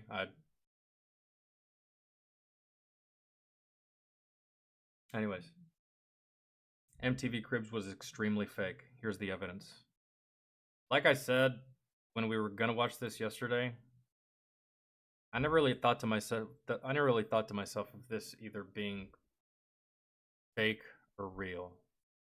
It was really kind of hard for me to decipher as a kid, really. And I mean, to be honest, you kind of thought it was real. Even probably adults thought this was real because I mean, these are professional athletes. These are famous people. These are actors. These are like 1%ers. So you don't really think anything different. You're just like, oh, he's rich, so obviously this must be his big mansion because we've seen them with big mansions before, right? But there's probably just a lot of shit aside from like, yeah. And like I said, compared to its counterpart on TV that went by the name of Pimp My Ride, that shit was so fucking fake, it was unreal. Even as a kid, I was just like, come on, bro. Come on, bro. I literally told you that I was a single father with 3 kids, and I'm just trying to take them to school so I can get to work. And you put a motherfucking fish tank in my goddamn trunk? A fish tank with a lava lamp. X. A fish tank with a I got... The fuck is a goddamn single mother gonna do with a fish tank and a lava lamp in her truck? I don't understand. Even as a kid, I was like, man, this is all the way. Like, I mean, it's fun seeing them turn a minivan into like, I don't know, the fucking Scooby-Doo mobile or some shit. But aside from like the initial, you know, 50 cents Ferraris, they were rented. Robbie Williams' castle home, it belonged to someone else. MTV Cribs wasn't exactly legit. And we said that was my house. Oh, that wasn't your house? No, it's all lies. And nothing shows this better than the episode with Ja Rule. He flexed his 5-bedroom mansion on Star Island in Miami, where he talked about living beside other famous celebrities. The house was so familiar that Ja Rule named each area, calling his courtyard the Open Paradise, which was patrolled by his guard dog Cookie. It was shown in the intro that the property was a rental, but this was assumed to be on a long-term basis, given he knew almost everything about the mansion. However, as it turns out, Ja Rule's house on Cribs was actually a 4-day rental, which was exposed in the most embarrassing way, by lawsuit. Ja Rule paid $46,000 for the 4-day lease, promising the mansion's owner it'd be used as a private home for 8 adults with no video shoots and and no loud parties. Well, Ja Rule broke all three conditions, shooting his MTV episode whilst having a party with over 600 people. In the process, holes were punched in the walls, furniture and doors were damaged, the driveway somehow cracked, while condoms and syringes were left throughout the house. As a result, Ja Rule and MTV were sued for $1 million, but at least it looked like a house that Ja Rule would live in, as the Yin Yang Twins' crib was laughably out of character. The Atlanta gangster rapping duo opened the door revealing the most suburban house, filled with fish tanks, sailing boats, and sea-related artwork. We waving like the sea. We decorated this ourselves now. That mansion was definitely decorated by some old white people, not the Yin Yang Twins. This is clearly just a... I didn't see the Yin Yang Twins episode. But again, man, I saw this shit when I was a kid. It's easy to fool a kid. Random old white guy's house that likes to fish and likes boats. They'd even argue over where they bought appliances and had to improvise names for each of the fish. You can tell the Yin Yang Twins have never been in that house. It seemed they at least owned the vehicles at the end, as the cars displayed by Bow Wow were rented for the show. He was just 18 years old during his first Cribs appearance, but despite having starred in some high-profile movies, it seemed unrealistic that he could afford a 6-bedroom mansion and a fleet of luxury cars. With his name airbrushed above his bed, it seemed as though Bow Wow at least owned the house, although the luxury vehicles were a little more suspicious, because 2 years later he'd go on the show again, during which a viewer made an observation. I can't believe that, like, how... I feel like this type of shit just makes you look bad. When I was a kid, I thought this shit was real, right? And I stopped watching it, obviously, as I got older. Because you get older, and you stop giving a fuck about shit. And I stopped giving a fuck about it to the point where I didn't really debate in my head whether it was real or fake. Now I know, obviously. But it just begs the question, why even do this? Like, this doesn't make you look good. It doesn't. Especially if you're a rapper. You're rapping about your cars, your clothes, your mansions and shit, but it's not yours. That can't make you look good in the rap game. I don't know, man. Hopefully Eminem don't get a hold of you or something, but this is Bow Wow. He's washed up, and he hasn't done anything in forever.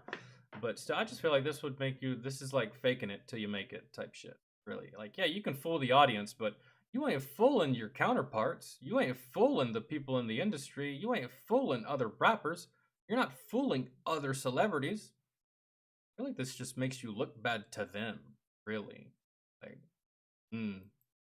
We had MTV Cribs running in the background and watched 21-year-old Bow Wow show off his bachelor pad in Miami, along with his pimped out Bentley, Lamborghini, and Cadillac Escalade. But then we noticed the word Prestige at the bottom of all three cars and decided to Google Prestige Rental Cars Miami, and what do you know, there it was. Prestige was the name of the company that Bow Wow rented the cars from, which was likely encouraged by the show, as Birdman also used the service during his appearance. Regardless, people clowned on Bow Wow, stating, "Ha ha ha, I wonder if he rented the condo too," which by looking at his life was also highly likely. For example, he'd post his Ferrari to his Instagram, writing, "Take the drop top to the night spot, keep the California in California. We went hard tonight, Grammy weekend," which was then reposted by a car rental company who accidentally exposed our good friend Bow Wow pulling up to the Grammys with our Ferrari California. 1 year later, it was exposed for flexing a rented Hollywood mansion, but the worst example was in 2017 when he'd post this to his Instagram. He showed the private jet he was taking to his concert, yet the very same— Bro, every time I see rappers in private jets, I think it's utterly ridiculous. I think it's utterly ridiculous. Like, correct me if I'm wrong, but I don't feel like private jets are a millionaire thing. I think private jets are a billionaire thing. Does anyone else feel that way? I don't know, man. Correct me if I'm wrong, but that's just the way I look at private jets. You have any idea how much that shit costs, dog? The plane itself, the pilots, the fuel, the airtime, the travel time, FAA, licenses, landing. But like it's so much money, dude, that I don't think that as just a millionaire you can afford to keep this. It's just like it's so disingenuous. This is a billionaire purchase, not a millionaire purchase. At least that's the way I look at it. And I'm not even in that bracket of person. I'm not even in that bracket of pay. I'm not even in that echelon of money. And that's just the way it seems to me. That's retarded, dude. Like, day this Snapchat went viral. So this guy Lil Bow Wow is on my flight to NY, but on Instagram he posted a picture of a private jet caption traveling to NY today, shaking my head. Turns out Bow Wow's picture of his private jet had been taken from a limo company's website, prompting people to dig even deeper, discovering he'd done this on more than one occasion. It seems because you can't actually afford it, dog. And don't feel bad, I can't afford it either. And neither can any of the people fucking watching right now. But just like, dog, if you can't afford that lifestyle, then afford that lifestyle. You know what would make you look better, Bow Wow, is if you actually just like rode and coach, and I don't know, embrace the fact that you're riding and coach. Like, what's up, dudes? Yeah, I ain't as famous as I once was, and I kind of like gotta save more money now because I don't have the same income as I used to when I was younger, and I'm trying to set myself up for the future. So I'm riding coach with you guys. What up? What up? What up? I feel like you would get a better reception from your audience and fans and just people alike than just faking it in such a brazen way, like a blatant way, and then getting caught by a fan like that. This shit just doesn't make you look good, really. It's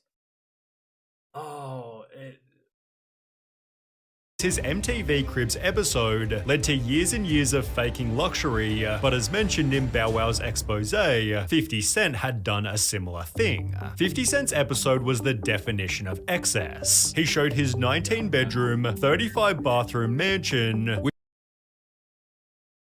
this play out. 19 bedrooms. 35 bathrooms.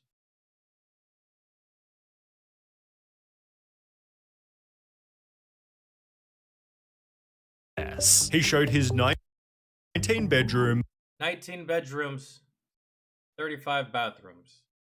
Let's just assume that 50 Cent actually owns this house. And you know what? We've actually seen, I think at one point 50 did own this house. He bought it from someone, but it was like a terrible fucking purchase. And I think that he like resold it, put it back on the market, got rid of it. But even to someone that could own a house like this, 19 bedrooms, 35 baths. I hate to be that guy, but you can only sleep in one of those beds at one time. You know that? And did you know? I don't know if you knew this or not. It took me by surprise too.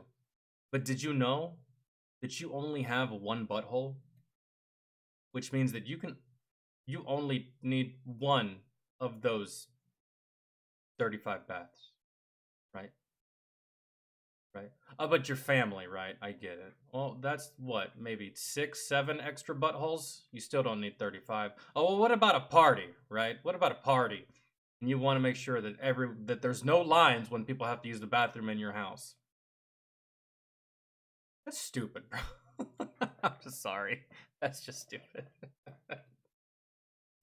It just says. I mean, I know why Diddy would need 35 baths, but 50, you're not Diddy. You know? 35-bathroom mansion, which included a squash court, movie theater, recording studio, and its very own nightclub. Equally impressive was his car collection, which included 4 different rare collectible Ferraris, leading him to state, I think the only people that are as rich as they say they actually are the fucking trillionaires in fucking Dubai and Elon Musk. All you other motherfuckers, bro, y'all full of shit. In one way or another. It's crazy. You ain't see these before when you was watching Cribs because everybody ain't got these. Yet it seems 50 Cent didn't have them either. Each Ferrari had little numbers on their windshields, leading to a forum post reading. If you notice the small white numbers in the top left-hand corner of the windshields on the F50 and Enzo, those are the numbers of the cars that were in the heart. Yeah, I've seen his car collection, actually. I saw a video, and yeah, his is impressive, but that used to be like the quote-unquote king of television, just like Larry King, just like fucking... What? Just like Howard Stern, not so much anymore. He's kind of like a little pussy boy. But, yeah, I've seen his collection. But, you know what I mean, dude. Jay Leno makes way more money than Lil Bow Wow. Jay Leno probably makes more money and has made more money than 50 Cent. And that's saying something because 50 Cent has, in his rap career, made over, I want to say, $800 million. And that's not including the sponsorship deals that he did with vitamin water and all this shit. Like, he put himself in like a billionaire category with all his investments and shit. One of the only dudes that has gone bankrupt and lost a whole bunch of shit, damn near almost lost it all, but is still rich as fuck because of his investments and shit and his income. He still has income. He just doesn't have in the club income anymore. So everything evens out after a certain amount of time, really. Hartford Concorso Parade, which was confirmed when the user posted these photos. Another forum member added, it's pretty obvious that they aren't his, because it's a known fact that there's only one yellow Enzo in CT, which was owned by a pretty well-known hedge fund manager. Well, someone else then officially confirmed. The Ferraris are unfortunately not 50 cents. He invited my friend over to his house for this, and my friend let him use his cars for the episode, and they were filming some music videos that day as well. The Enzo F50 and 599 all belong to one owner. When 50 Cent later filed for bankruptcy, he'd admit the cars were rented. He'd instead pay off debts by selling his mansion, therefore joining the likes of JoJo, who admitted to doing MTV Cribs while she was actually homeless. JoJo showed MTV through her Cape Cod vacation home. JoJo. Name one of her songs. JoJo. She sounds familiar. I can't even think of a song. I know she's probably a singer. She's probably a musician. JoJo. Probably a long time ago. Probably like early 2000s or something. It sounds familiar. I just don't. I can't think of any song. I don't know.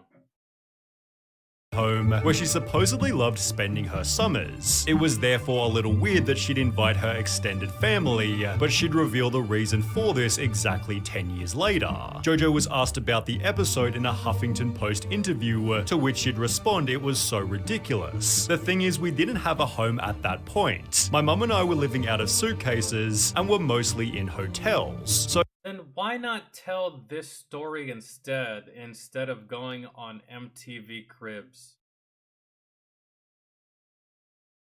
It just really goes to show you just kind of how like tone deaf some of these people in Hollywood actually are. Like, you know how many people would much rather hear this story than look at this amazing house that I have that you'll never have because I make more money in 1 year than you will in your entire 80 years of existence. Instead of just going with the story that, I don't know, just about 90% of most people could relate to in a way, whether it be them or a family member or a loved one or something like that. Why not tell this story instead? This is way better than look at all this shit I have that you'll never have. Like, I feel like there's more character in this than anything MTV Cribs does. That's just surface level materialistic shit, which is cool to look at for a couple of minutes. Like, wow, that's crazy, man. I wonder what that's like. That must be super cool to have all that stuff. But at the end of the day, it's so fucking vapid and soulless. And you're skipping over all of the actual shit that would, you know, be an actual good story to get to the surface level garbage.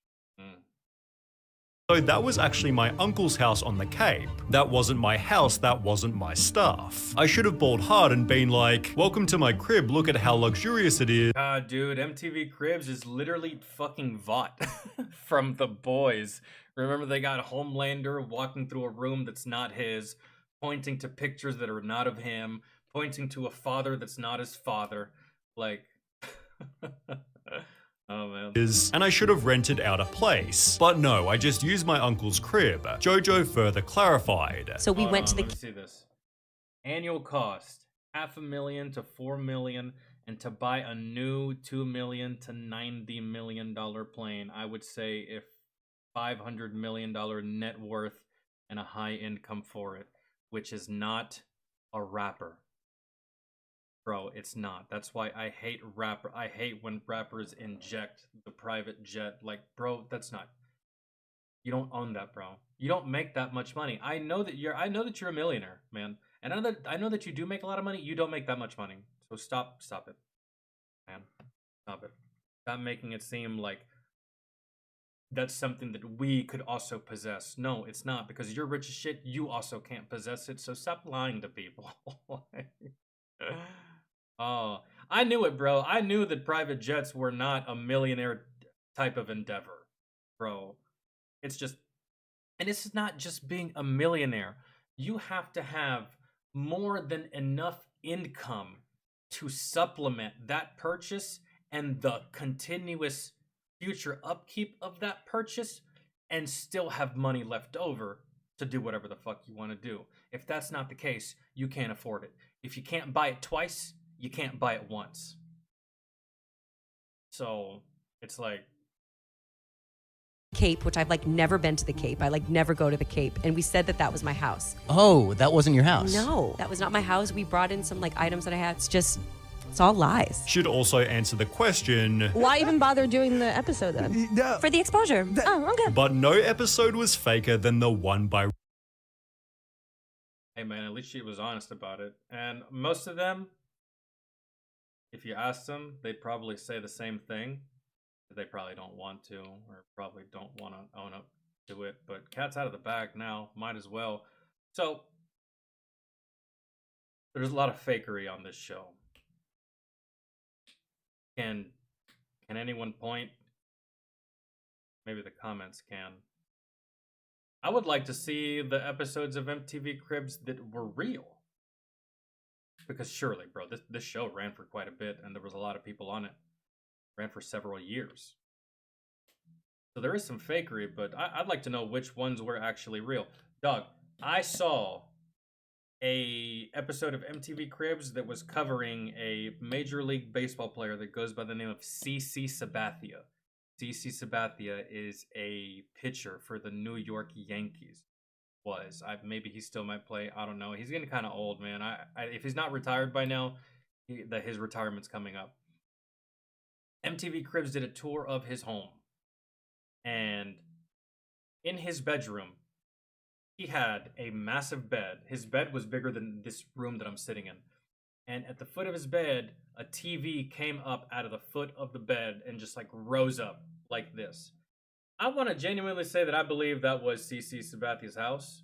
Because CC Sabathia, I know his contract. That dude got paid like $500 million over the course of like 8 years. Damn near. So, and he played for the Yankees. So I want to believe that that was his house.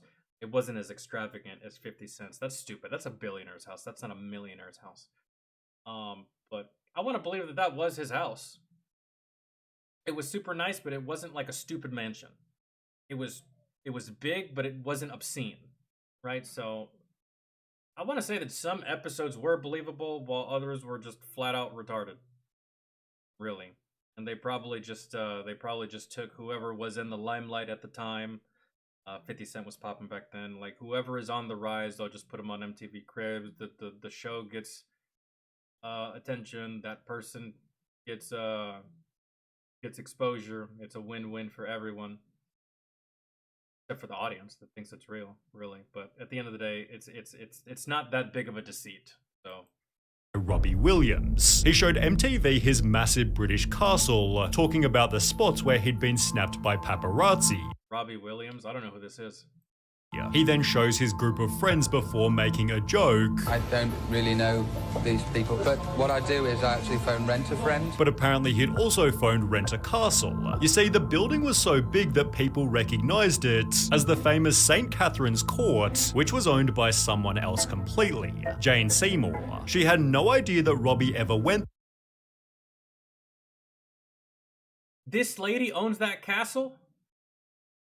I know this lady. I can't tell you everything that she's been in, but I know for a fact this lady is an actress and she was in the movie Wedding Crashers. She was the cougar that made Owen Wilson feel her breasts. She's like, feel them. And he's like, I don't think I should. This is like very unprofessional, and this is like not a good thing. She's like, just feel them. He's like, okay. And then he feels them, and then she snatches her tits away real fast, and she's like, pervert. He's like, what the fuck are you told me to touch him? Yeah, this lady. Yeah, actress. You know, dude, how many movies have you been in? You own a castle? I didn't know that. There, or that he'd hired a fake butler to help out with the shoot. It wouldn't be until But at the same time, who the fuck is Robbie Williams? I know Jane Seymour. Seen her before. Maybe she's a prolific actress, maybe she isn't. I don't know who the fuck Robbie Williams is.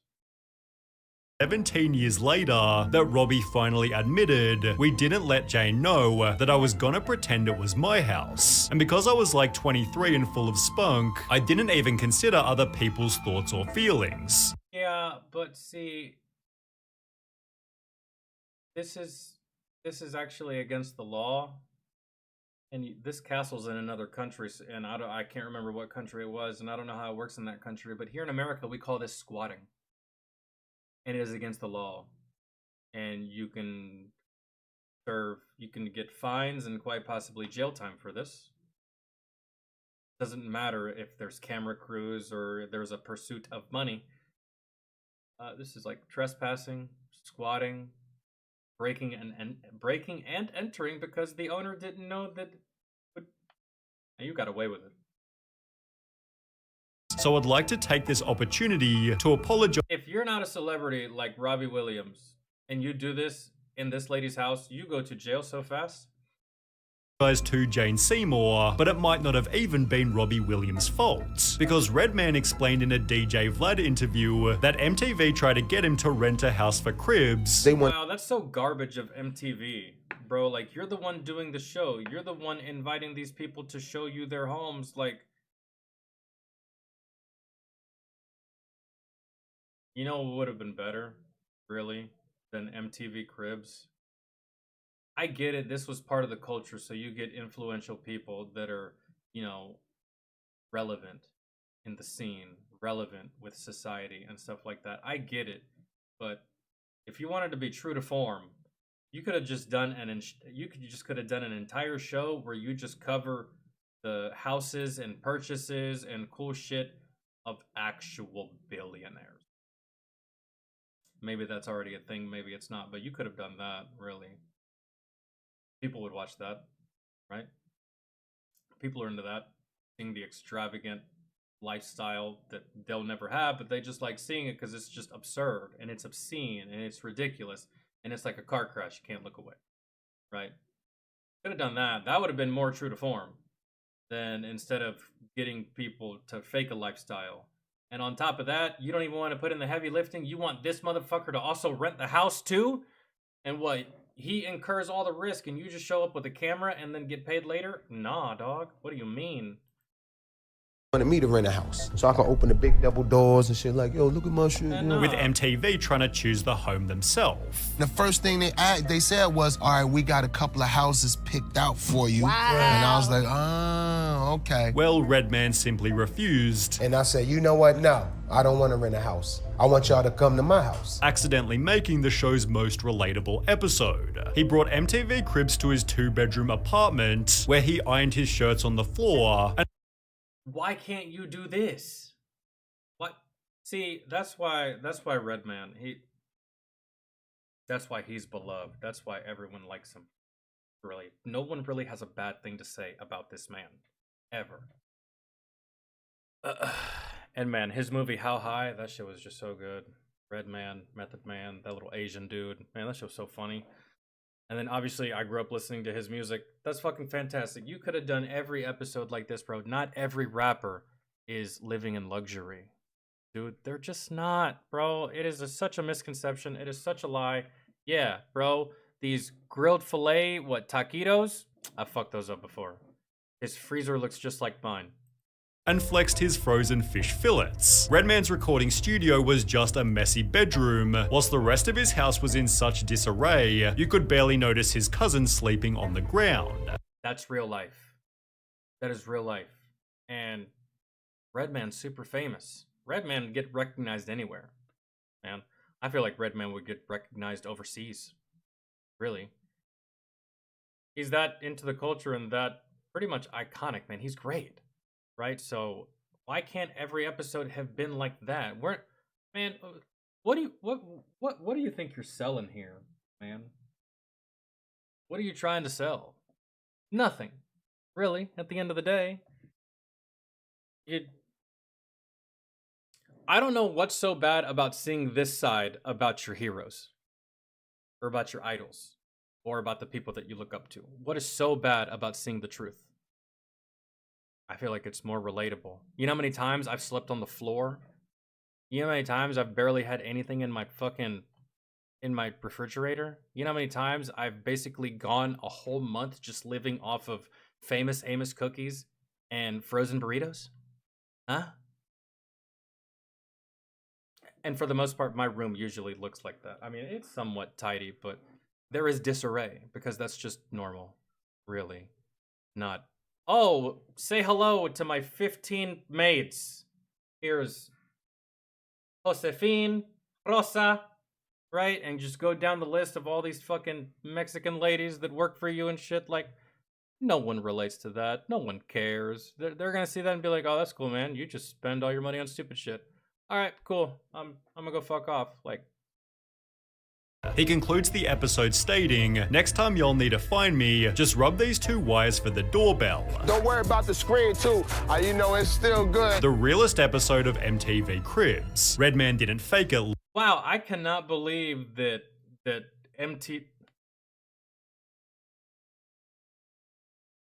Wow, this actually says more about, Abby, what's good?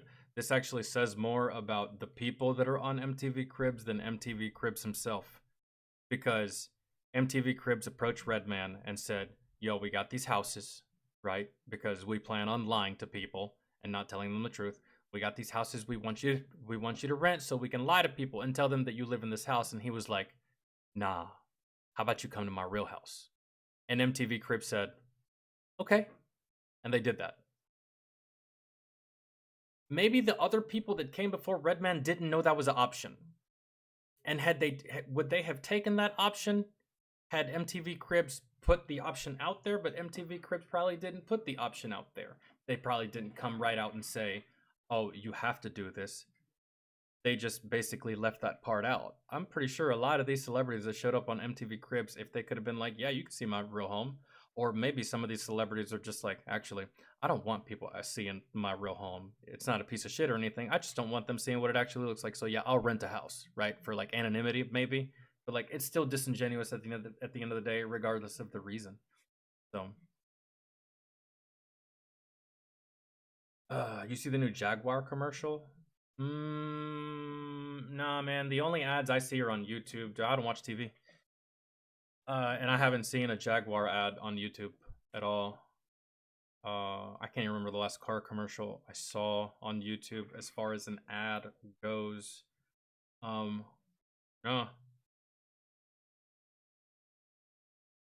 So, I mean,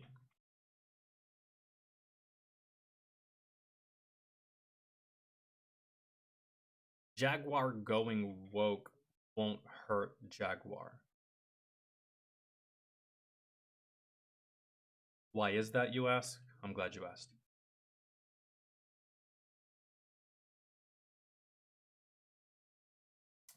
Jaguar going woke will not hurt them. Why? is because what kind of person buys Jaguars? You? No. Me? No. Your everyday regular Joe? No, bro. High tax bracket people buy Jaguars, man. Let's just go ahead and say rich people. That is not a cheap car. That is not a cheap purchase. A Jaguar? It's not. And most people that aren't woke can't afford Jaguars. So them going woke, I don't really think that that's going to hurt their bottom line, because the would-be people that are going to buy their shit are already buying their shit. And the people that would get mad about them being woke already don't purchase what they're selling at all whatsoever. Normal, regular woke people that aren't in those high tax brackets, which is a lot of us, 90% of us, we don't buy Jaguar. So if they go woke, it doesn't matter, because we already don't purchase their product. I don't know anyone who has that car at all. I don't make enough money to buy that car. I don't know if y'all make enough money to buy that car, but if I did make enough money to buy that car, I would not go with Jaguar. I would go with something nicer. Really. Because, let me see. Look at the MSRP on a fucking Jaguar.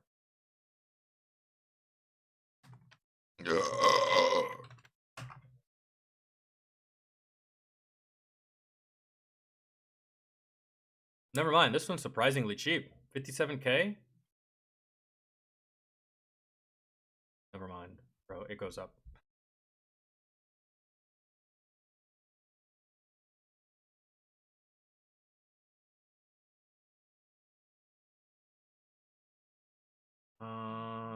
P250 RDS. I don't know what that means. Rear dynamic suspension. I don't fucking know. 57K for that. The P400 hybrid, 66. And the SVR 575 edition, $92,000.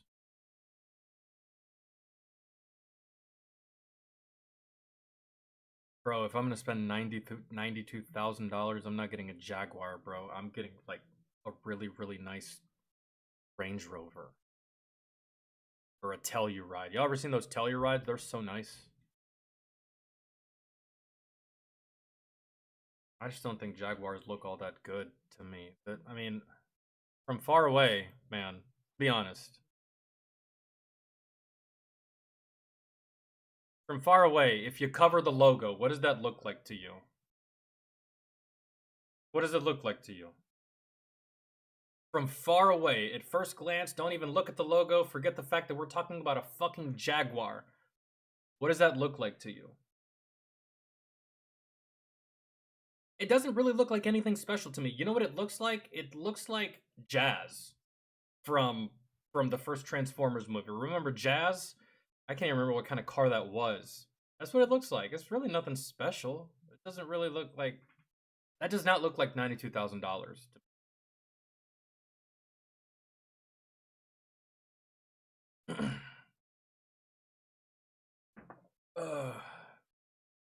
And you know what? How much is a Porsche? Like, Porsches are nicer than a fucking Jaguar. Hold on.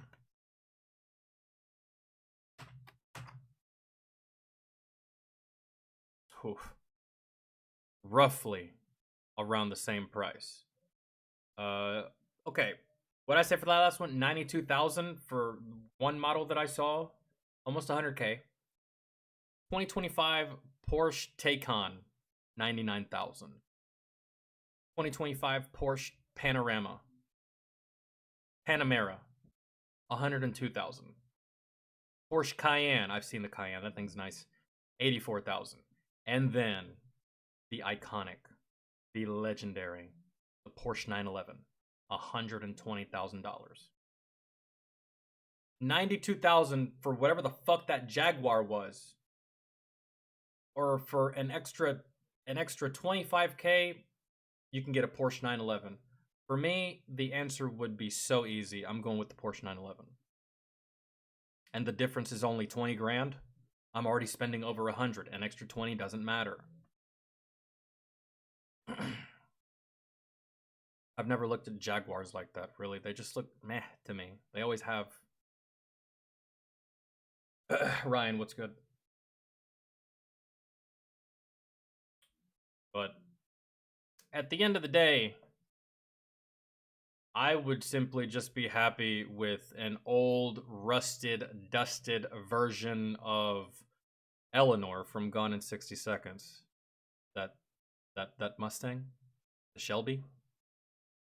I would take an old, rusted, busted ass version of that and just put money into it.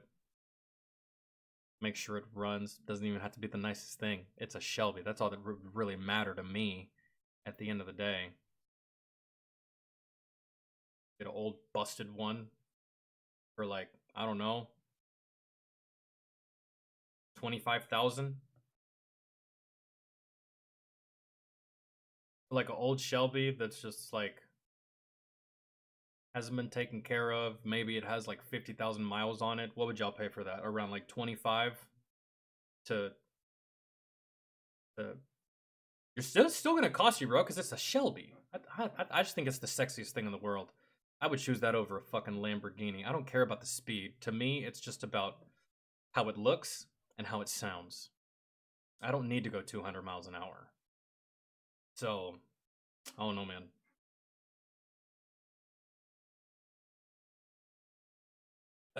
Aston Martin, dude. Yeah, I've seen Aston Martins before. They're nice. I've never seen an Aston Martin in real life. I've only ever seen one on that show Entourage, which is great. I love that show. I like the Supernatural car. Can't remember the name of it though. Supernatural car. Like a car from the show Supernatural, or just like a supernatural what?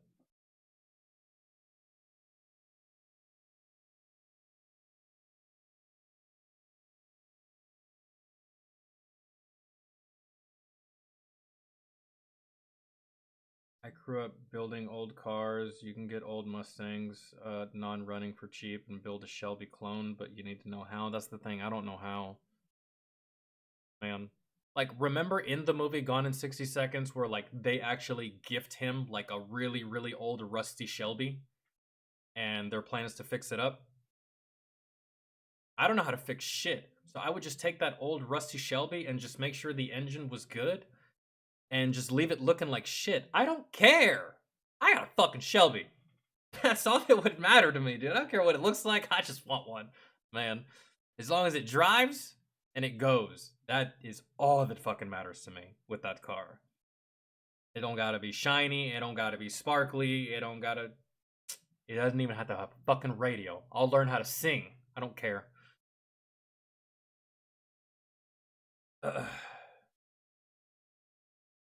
Plymouth Roadrunner, he called the gripper. Man, the old school, what was it? The Eldorado, fucking El Camino. I like El Caminos, dude. I think those things are great. I really do. El Caminos, man. I'd drive one of those. I really would.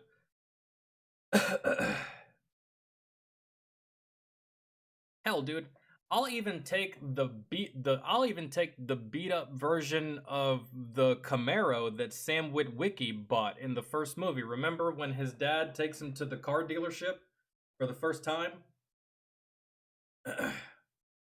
R.I.P. Bernie Mac, because I think that's the last thing he did before he died. I'd even take that Camaro. I'm just a huge fan of those old cars like that just like you can tell that time has touched them. Maybe a little rust, maybe like the color's a little bit off, maybe it hasn't been driven in a couple of years, shit like that. Maybe it needs like one or two fixes, odds and ends. I love those kinds of cars. Really. The old ones that just like they have wear and tear. They look like they've been used. They look like I just love those kinds of cars.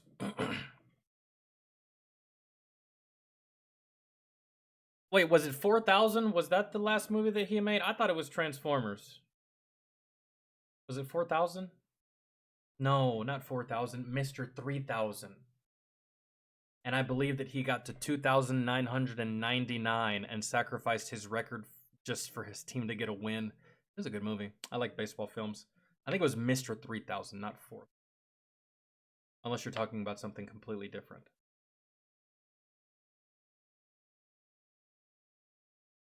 Oh. Yes! You're over where? What are you doing? What do you mean you don't know? There's no way you don't know what you're doing. Hey, come here. What are you doing? You got a bug? But you got a buggy? What you got? Dude, I had a Ford Ranger when I was my dad had a Ford Ranger and it was stick shift. And it was just like old, dude, old, and like the transmission and the gear shifter were kind of like giving out. And then he got another Ford Ranger for me in high school. And then the blue one ended up like just giving out, dude. That thing was so old. Okay, I love you. Whatever.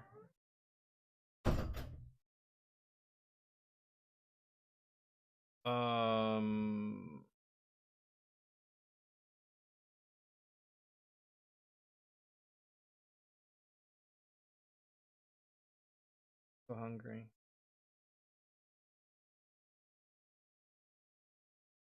Okay. We got a Mad TV clip, and then Tracy, you're still here, right? And then we got some unsubscribed clips. The American Hellfire knife missile. That just don't even sound real. But it probably is.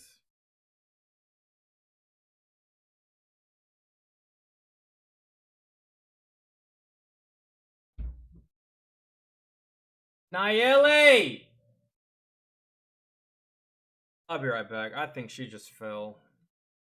Oh, dude. So clumsy.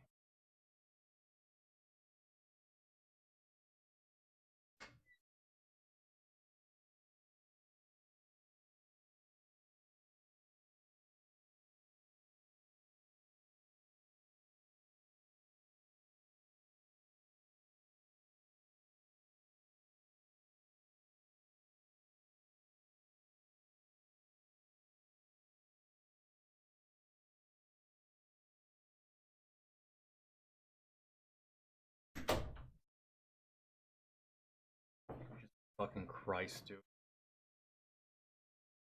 She fell.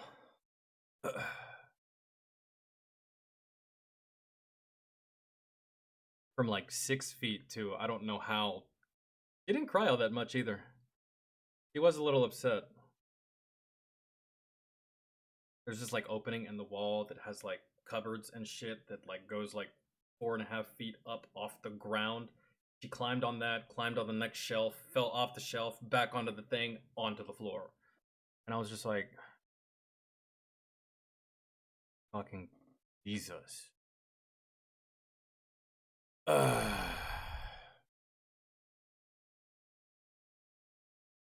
kind of proud though because she took like a crazy tumble just now. Like I just saw what she just fell off of. She didn't cry all that much. I was just like, wow, dude, from that height, I really expected fucking for you to do like that one cry where you stop breathing. You know how when kids do that, they cry really hard and they just like go silent for like 35 seconds. And then they start crying again. I always had a theory that I think your soul's fucked up or something. Long break that all kids do when they cry. But nah, she kind of just walked it off. Alright. Tracy's not here, I don't think.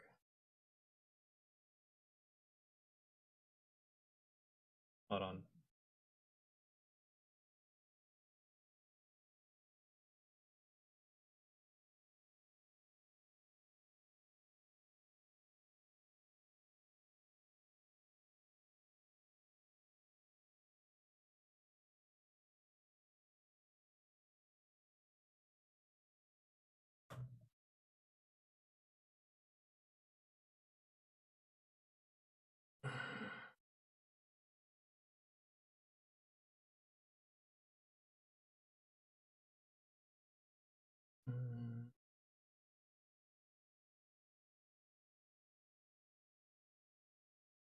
Okay.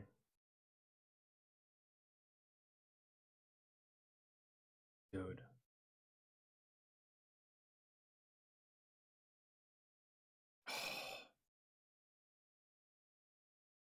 All right. I'll just get to the next one before Tracy gets here then, which is unsubscribe clips. Let me find it.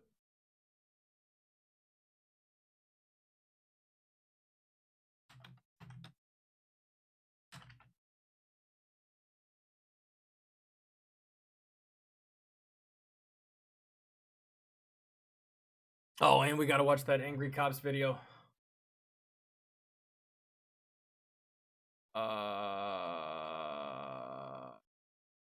So I'm guessing this is indeed a real thing.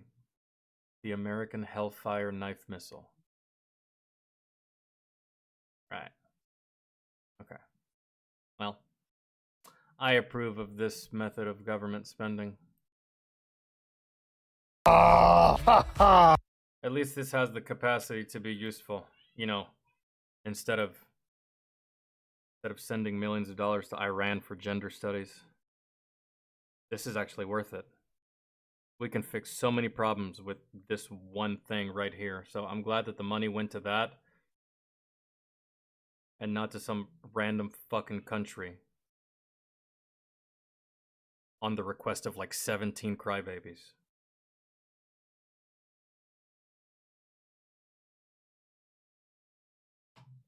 Okay.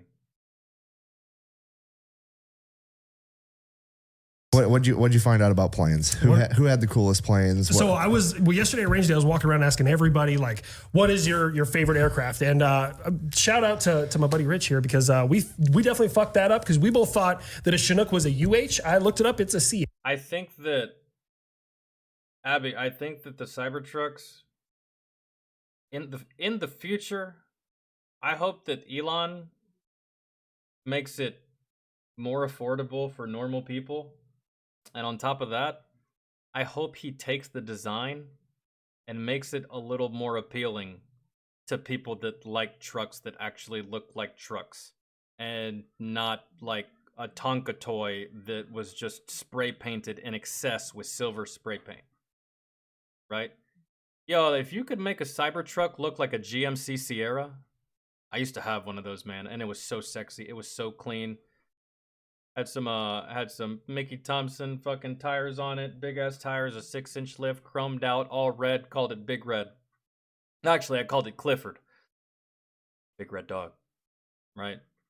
You can make the Cybertruck look like, I don't know, that, or I don't know, a Silverado, but then maybe like that would be like impeding on Dodge and GMC, maybe like stealing their design or something. I don't know, man, but if they could make the Cybertruck look a little more appealing than what it actually looks,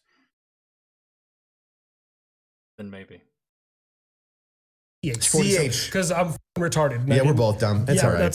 That's why I never made it to flight school. Sorry. I mean, but the Chinook is it's a staple in the Army. Like, that's, you know what? That's exactly what the Cybertruck looks like, bro. It looks like a PlayStation. It looks like the PlayStation 5, really, with tires on it. This is what it looks like.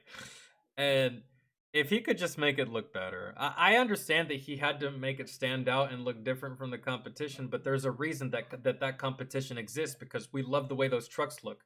I love the way a Silverado looks. I love the way a Sierra looks. I like some nice ass trucks out there, man, that just like look clean. And I love the way what is it? The Ford Raptor? Talk your shit all you want about Ford, but that Ford Raptor looks clean to me. You make a Cybertruck look like the fucking Raptor, then you're doing something. But the way it looks like right now, bro, that shit just looks so goofy. It could be a fantastic truck. I'm not doubting that. It's just the aesthetics, man. That's why I never made it to flight school. I mean, the Chinook is a staple in the Army. And I missed everything that they were just talking about, so I'm sorry. We got to go back. Shout out to my buddy Rich here, because we definitely fucked that up, because we both thought that a Chinook was a UH. I looked it up, it's a CH. Because I'm retarded. Yeah, we're both dumb. That's all right.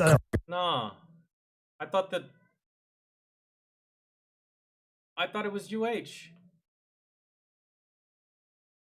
Who told me it was UH?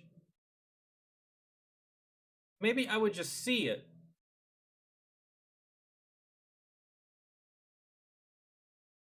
That's why I never made it to flight Yes, school. I mean, but the Chinook is it's a staple in the Army. Like it's, I mean, that thing, it does what it needs to do. You can pull howitzers with it. You can drop MREs on people or whatever. You can do a lot of shit with it.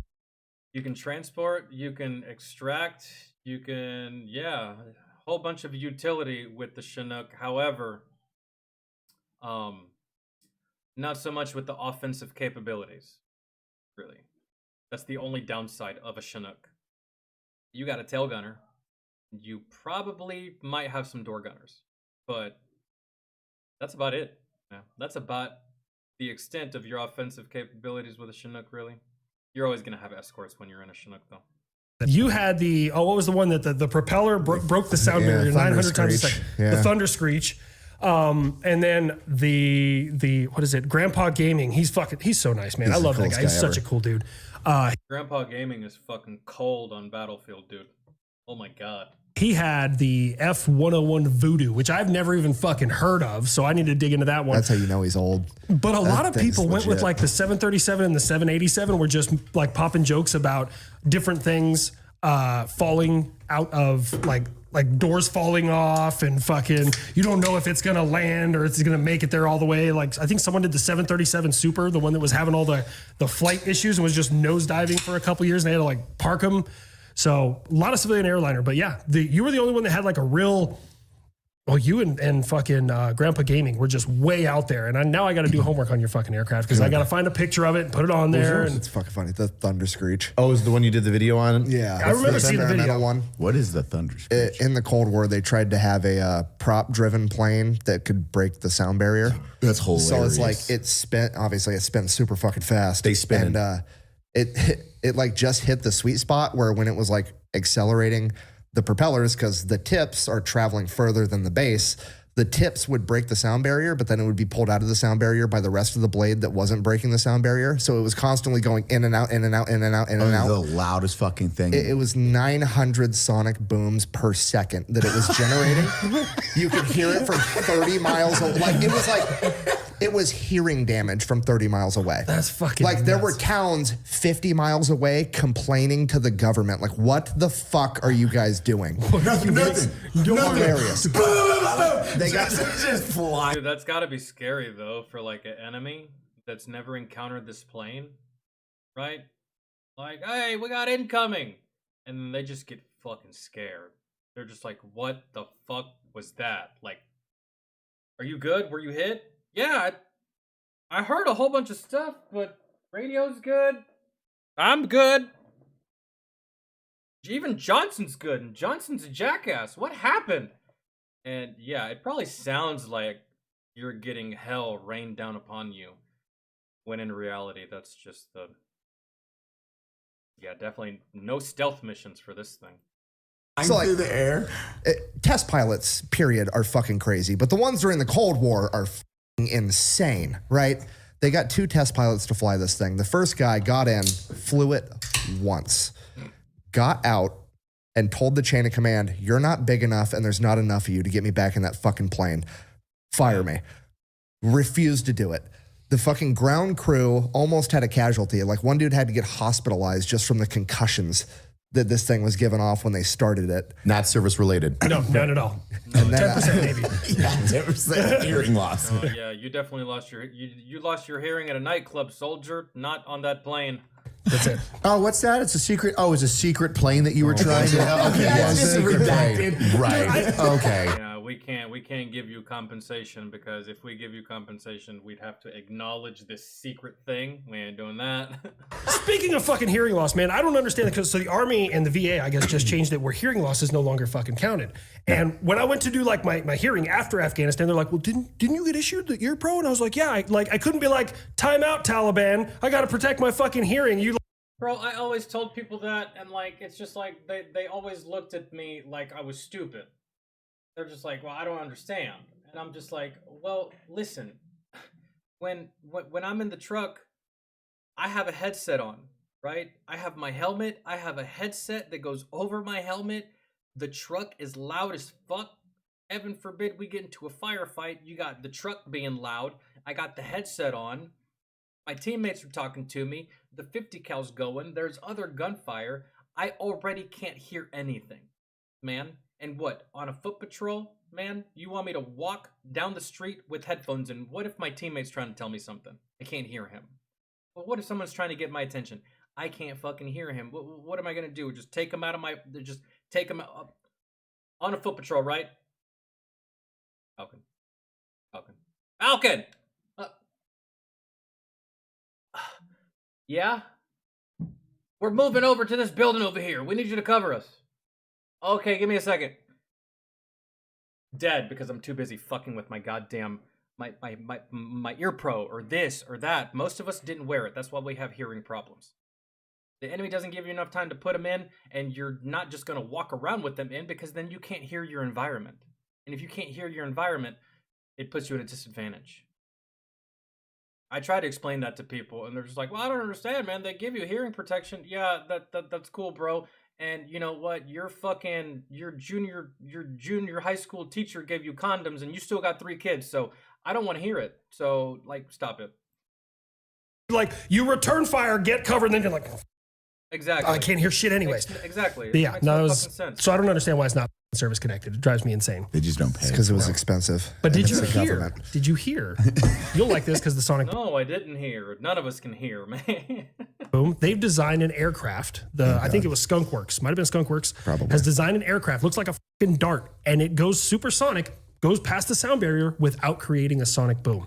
Just came out. How can you do that? I have no fucking idea. I love science. Magic.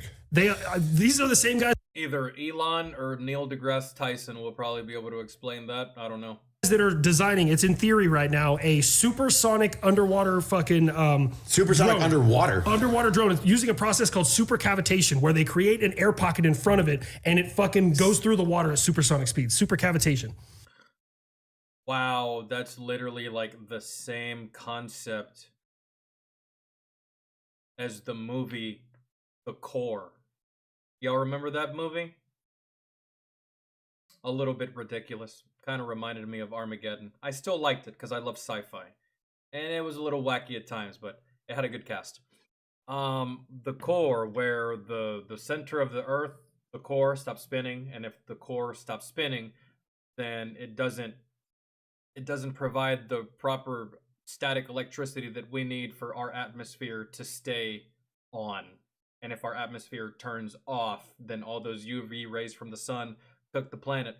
Essentially what they do is they get this big machine and it basically just carves the ground out in front of this machine. So it's a machine with a big fucking beam that shoots through the earth and can just break everything, and the machine just goes. And she's going and going and going and going. It's kind of like that, but just instead of going through earth, you're going through water. And I feel like going through water would be a lot easier than going through earth, because that movie is impossible. I've watched that movie several times, and I even tried to come up with like some kind of excuse or reasoning to make this possible. It is fucking possible to do that, but in the water, very feasible, because you're just dealing with water pressure. Going into the ground, you're dealing with like cubic something with math. So, anyways, I've actually heard of that, but not with like with bullets and like fired rounds, not crash. Not a ship. The two problems they run into with it is, one, you can't fucking turn, and number two, they don't make a propeller fast enough to do that, so it has to be rocket powered underwater, because rockets create their own air and burn their own air. Yeah. That's why rocket motors work in outer space. We could do that. So like, God bless America. We're just like, let me see, we've done fucking knife missile. Now we can break the sound barrier without making a sonic boom. Underwater supersonic drone. Do you want to do that? What's a knife missile? Knife missile's the you don't know about the flying Okay. Ginsu? No. well, maybe. So refresh my memory. don't forget that we can also retrieve the rockets that we shoot into space. By the way, we can. It's great. Seems like 40 years ago, you told someone that we were going to shoot rockets into space and then catch the booster that's the size of a building as it floats, as it literally crashes back down towards space. Like, it's fucking magic, dude. It's insane. I never would have. I think it's so insane. Hold on. I think it's so cool that I even have it in my playlist, because it really is just like a proud moment, just not just for being an American, but just for being human, really. Because think back 40 years ago and think of what you thought the future was going to be, right? And now watch this. This happened last month. We can see those chopsticks now.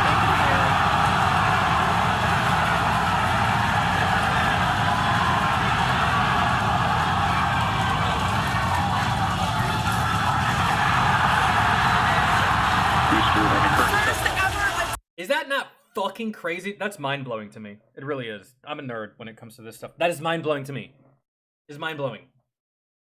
Like, when I was a kid, this was like, when teachers would ask me as a child, what do you think the future is going to look like? That. And I didn't actually think I'd get to see it. There was a lot of things that I thought the future was going to hold that we don't have yet, right? Like flying cars and jetpacks for all of us, right? We don't have that. But this right here, this wild, dude. It's insane. All right, go back. I just wanted to show y'all, just in case y'all hadn't seen it. It's so cool to me. Let me tell you a story. Let's hear Did you finish your story with the sonic boom killer? Oh, yeah. You said one guy got injured with the... Oh, yeah, the second guy, he flew it like 12 times or some shit and had to crash land it like 9 fucking times. Intentionally. He's like, I'm going to do this for Jerry. He quit. I shouldn't be in this thing. Yeah, eventually they ditched it. I still think they should like bring it back and just have somebody fucking fly it around just to annoy the enemy. Just fly it over a third world country. Just. I mean, we're about to be in 2025, man. We're like in the future when it comes to weaponry and when it comes to aerial and ground vehicles in combat, right? Take the same fucking plane, but take the pilot out and just control it via drone. We got drones, we got Reaper drones, we got Predator drones, we got little fucking drones. Remove the pilot. That's it. That shit's not safe for a human being, bro. It's just not. It can't be. You know how many... Bro, you will get CTE in record time. You know how many concussions? 900 times per second. Speaking of concussions, my little brother...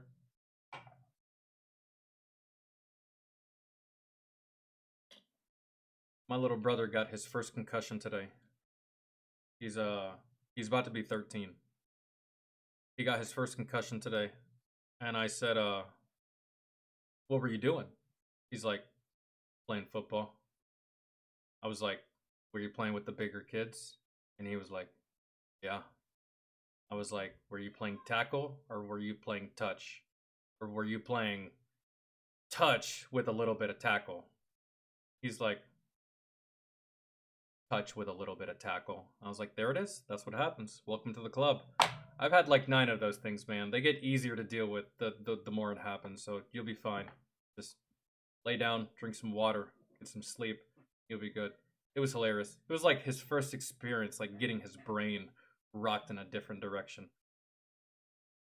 Real low. That's a really good show of force. That's you yeah. you just go through exploding in the air, but staying together. The Taliban just thinks that, Allah is coming. to deliver those 72 virgins that they were promised. Right back to the VCR. Here we go. That's just their name for God. It's not racist. I would do it, bro. I really would. This plane, I would take the pilot out. I would have it remote controlled, and I would just take this vehicle and I would fly it over enemy territory over and over and over again. Psychological warfare, bro. This plane doesn't have guns.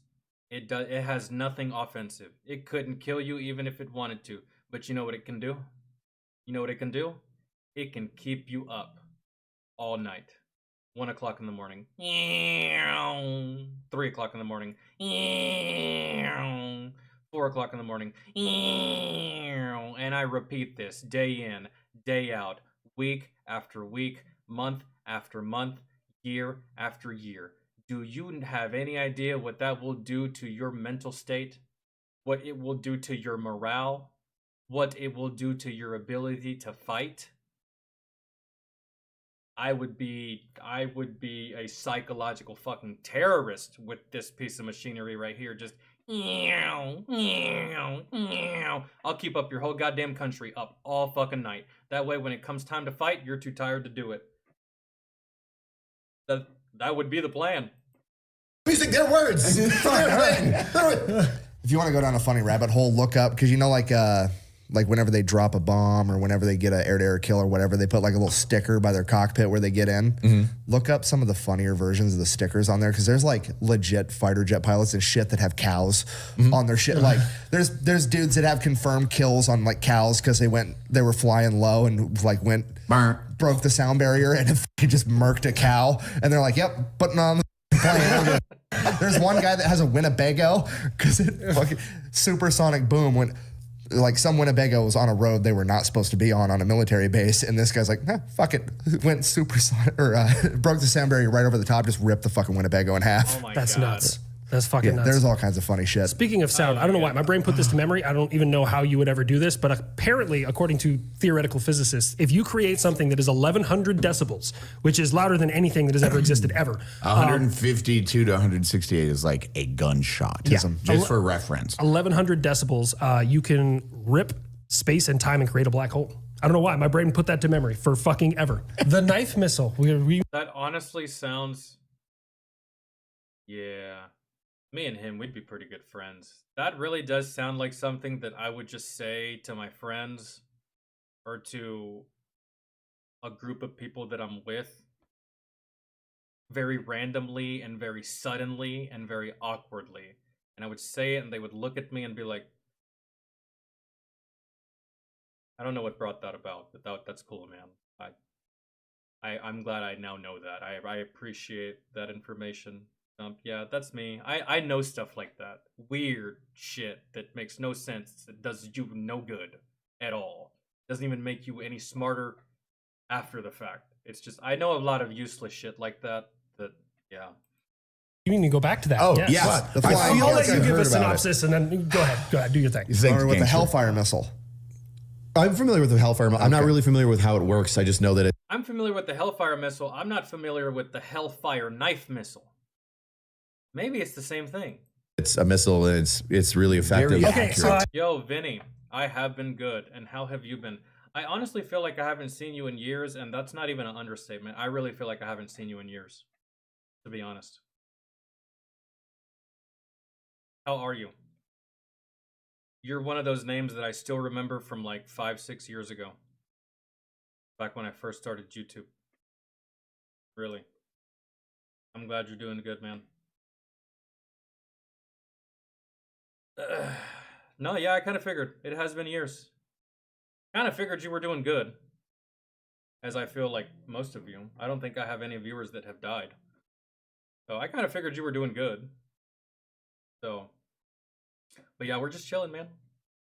We also stream on Twitch every other day for music. So if you ever want to come in here, request something, request music, request something like this or whatever. We're not going live tomorrow because I'll stream on Sundays. But Monday we'll be on Twitch. Tuesday we'll be on YouTube. Wednesday we'll be on Twitch. Thursday we'll be on YouTube. All right. Here we go. Air to surface missiles. Go ahead. I'm a missile guy. Yeah, there we go. Yeah. Now we've got something he can talk about. Yeah. Air to surface missile usually launched from, Apaches. They're the primary source of it. They are laser guided. They can do heat and lock on and all sorts of other shit. They can be, do radar stuff too. But they travel at around Mach 1 and they carry normally around this one I don't know off the top of my head. I want to say it's 10 pounds of high explosive, but they can carry like thermobaric, and there's a couple different versions of them. But yeah, missile go from aircraft to ground at about Mach 1 and kaboom. Okay. So there you go. Now he's up. America wanted a more precise version that didn't go boom for taking out very specific people in crowded areas, because I wonder if bad I have guys heard are of this. taking out hiding in areas. So it's a Hellfire missile that they took. It's like I'm trying to think of this in my head before he explains it. So you're looking for a piece of ordnance that strikes. You're looking for something that you can put in a crowded area of people and minimize collateral damage. Kudos for such a plan. I myself, I could give a rat's ass about collateral damage, but kudos to you, I suppose. So, you want an ordnance that strikes, no explosion, but still takes out your target and minimizes collateral damage to other people and or other structures, which is something that is not guaranteed with any other ordnance that we possess. There's the word knife in the name. What is it? Does this thing hit and release projectiles that fly out and hit your target? Even then, there's still a chance for collateral damage here, I feel. Unless it hits and it knows what it's looking for, it sees the target, and while it hits, it sees the target and shoots a separate projectile out of the original piece of ordnance. We're going into sci-fi territory here. I don't know. Let's see. 5 or 6 24-inch fucking swords, and instead of being full of TNT, right as it is about to impact, the swords flay out, and it just smacks you with swords going Mach 1. So this thing directly impacts the... Let me see if I can get... Hold on. This is the world's biggest sniper rifle, is what you're telling me. This is supposed to hit one person. It flares out. Fucking swords, blades, whatever. It flares out. And when it hits, oh bro, it hits. It hits you. I feel like you could do the same thing without the swords. Bro, if you get hit with anything at Mach 1, you're dead. If you hit me in the face with this iPhone at Mach 1, I die. The swords is kind of crazy to me. I think someone was just like had a severe case of the fuck-arounds developing this thing, but you get hit with anything at Mach 1, you die.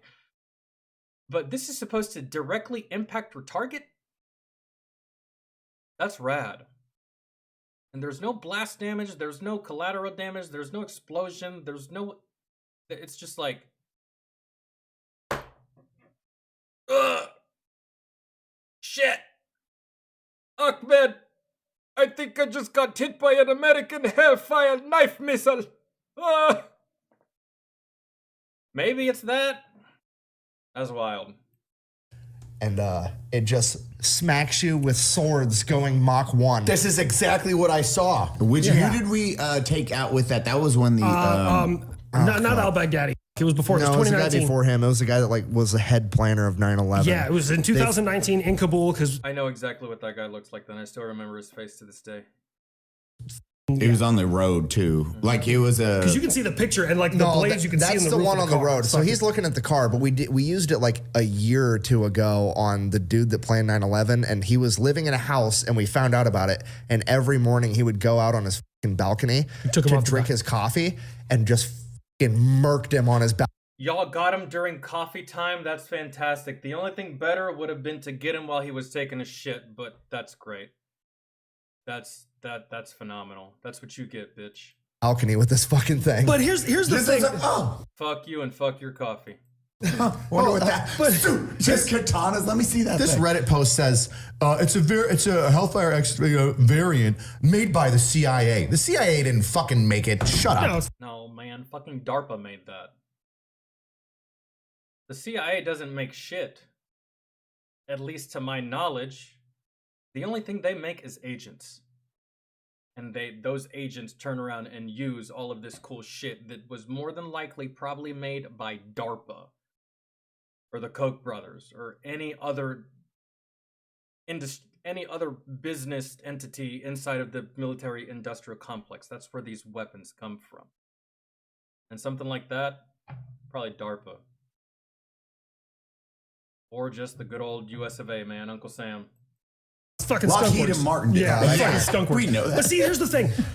I love it. It's a great idea, and that's how you can tell people are used to America just doing weird shit. Because if any other country in the world had been like knife missile, we'd be like, man, those guys are fucking crazy. But because it was Americans, they're like, okay, that makes sense. Well, I mean, you really can't be mad. This piece of ordnance was designed solely to mitigate casualties, collateral damage, and the loss of innocent life. Who could be upset? Who could have anything negative to say about this, except for the people that already don't like us? Again, me personally, I don't care about collateral damage. That's what happens in combat. That's just that just sucks for you. It really does. It just sucks for you. That's the way it happens sometimes. But I mean, y'all want to use this? Go ahead, by all means. You know, the whole hearts and minds things, right? If y'all are still on that stupid fucking nonsense, it never worked to goddamn begin with, but whatever. But it's pointless. I love it, but it's pointless. What? No, it's not. You could have filled it with gummy bears. Hitting somebody at Mach 1 with 75 pounds is still... That's exactly what I said. Exactly what I said. Someone had a case of the fuck-arounds when they were making this thing, because I'm telling you, dude, if you get hit with anything at that speed, dude, you die. I can't imagine, maybe, okay, let's say, maybe you could survive a pillow at Mach 1. You get knocked clean off your ass, and I'm pretty sure you'd have a concussion, but maybe at Mach 1 you can survive a pillow. A regular pillow, not that memory foam shit. I feel like that memory foam shit will knock your head off your shoulders. But, man, you get hit with most shit at Mach 1, you die. I don't... Still gonna fucking kill him. Yeah, but you need like this much just in case you miss. You know what I Just mean? read it though. Instead of an explosive warhead, the Hellfire missile deploys pop-out swords. It deploys pop-out... It's just like... But, like... This seems like a pinpoint weapon, correct? I'm telling you, dude, this is a really, really heavy-duty, long-range sniper. That's what we're looking at here. This is used for pinpoint targets to mitigate collateral damage and casualties, right? Why would you have that shit flare out? What if the same guy that was on his porch drinking coffee, what if he had his son right next to him and his wife? In my opinion, fuck them too. But in your opinion, you don't want to kill those two other people. You fan this out, what if they're there? You can't take the shot. Killing him kills them because, you know, these swords are extending a certain amount, right? So there's... I don't know, man. For the purposes that y'all made it, I just... It's a goofy weapon system, to be honest. That's all you need right there. The part that annoys... Like, to be honest, dude, fuck the collateral damage, man. What was it that he said? Me about this the most though is when you read about it on the internet, people get all f***ing mad about how cruel and inhumane America is when it's literally the f***ing opposite. There's not another entity on the planet that would that is spending millions of dollars to try to find a way to kill its enemies without harming innocent people. When other countries, they go to war, they target everybody. But we're the animals, we're the fucking savages, I suppose. Yeah, that's crazy. We're the only ones going out of our way to make sure that when we invade your country, we're only killing you and not destroying literally anything else. When back in the day, and I'm not just talking about 40 years ago, way back in the day, you went to war with another fucking nation, they were wiping everything. Men, women, children, houses, huts, villages, cattle, it didn't matter, right? And for the most part, war has relatively stayed that same way, minus, you know, a lot of us kind of frown on civilian casualties now. Me, I don't care. That's just the nature of the game. But here we are, trying to appease you motherfuckers and trying to appease the Geneva Convention and NATO and all these rules. And yes, mama.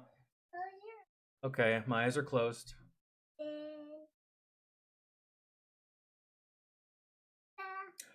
What?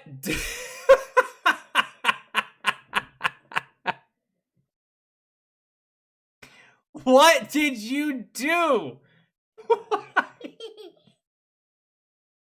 What? Oh, dude. Dude. That is absurd. Did you take all these off your chair? Where did you get more stickers? I thought you were out.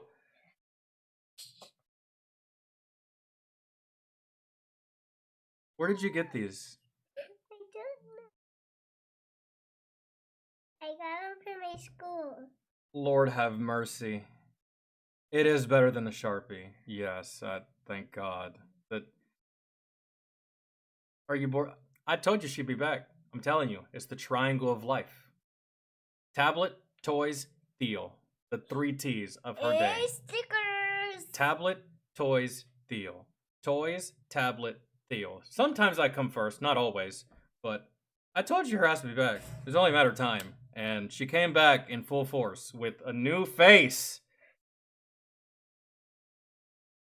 Call your mom and show her what you're doing. Oh, hey, and I just want you to know that these are sticky. And you put those close to your eyebrow. So when you decide to take those off, you know what's going to happen? I'll let you figure it out by yourself, but it's not going to feel good.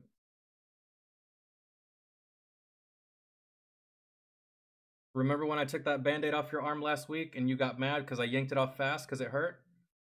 Now that's what's going to happen with your face. See, it's yanking that little baby hair that you got. See, I told you. But hey, you look good. You look good. Hello. They say hi. All right, go do your thing. What I did. I know, you drew me some stuff.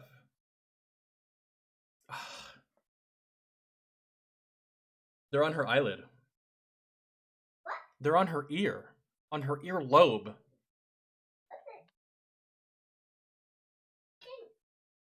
Pretty wild.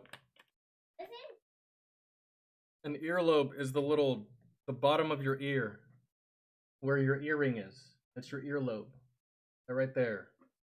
Yeah, that's your earlobe. Yes. It is. Spend hundreds of millions of dollars to develop a missile to take out one fucking dude, trying as hard as physically possible to not have like mass cash. Yeah, innocent. You know, because we live in a society now where people expect you to go to war with another country and not kill anyone. It is the weirdest thing ever. Yo, I tapped it on your shoulder. I don't get it. You did what? I know, yeah, you did. I don't understand. Like, can you imagine, bro? Just imagine you show up to a UFC fight and Dana White is like, all right, everybody showed up, so this is how it's going to happen. Listen, you can't hit him. It's going to hurt his feelings and his fans' feelings. You can't hit him. Well, because I don't really have a reason, but we're just going to make this as lame and as stupid as possible. Right? Let's go. Get it. Isn't this fun? Isn't this riveting? 2 people showing up for combat for a blood sport and nobody's throwing a single punch. Yeah, this is great. Right here. This is what I paid for. What? Isn't this what you paid for? No. Nope. Yep. Neither did I.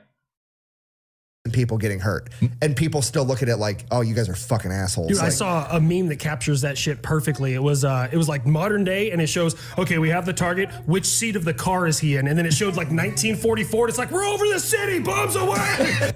I just got the perfect gift for my boyfriend that has everything that he needs for 25% off at manscaped.com.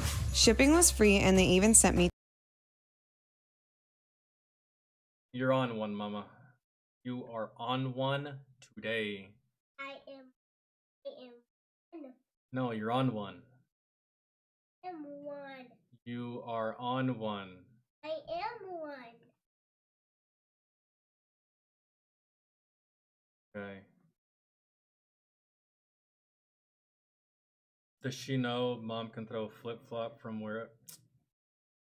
My, hey, stop doing that. You're not supposed. No, her mom doesn't give her the chancleta. Her mom gives her these hands. Isn't that right? Whenever you do something bad, your mommy spanks you. Isn't that right? No. Yeah. Nope. Yes, it is. Nope. Yes, it is. Nope. I've seen your little ass. You come home from school with a bad grade and you immediately run under the kitchen table talking about don't tell mommy. Because you know that an ass whipping's coming. Uh-huh. Have good days. And don't think for 1 second that I don't know that you drew on the wall underneath the front desk at the front door. You know that table? Don't think that I don't know that you drew on that wall. With crayons and a pen. You did. I know you did. And guess what? I didn't say anything because we're cool like that. I could have told your mommy. All right? I know everything. Oh, you tickle me. There's no tickling right now. Wait. Oh, yo, that Angry Cops video. Go down? Lala, I mean, Theo. I want to see animals that are afraid of things. You want to see? You need to go get your tablet is what you need to do. You can see all kinds of animals on there. I can't. Yes, you can. No.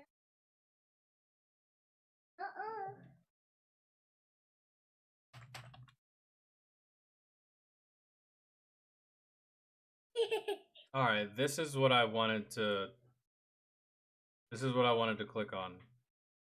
Juicy Smolier walks free. All charges dropped. I can't really say I'm surprised. I feel like it's one of those things where the people that convicted him and wanted to see him convicted and wanted to see him serve jail time, I think that after a certain amount of time, they were just like, let's just let this turd go, bro. He's a turd. I think he learned his lesson. Let's not waste any more time, energy, and money dealing with this guy. Let's just let him go. I doubt he's going to do it again. He's a turd. Everyone knows he's a turd. We pretty much got all of that out there. Whatever. That's maybe... Nayeli. Nayeli. Empire. Oh, Juicy. You're so full of shit.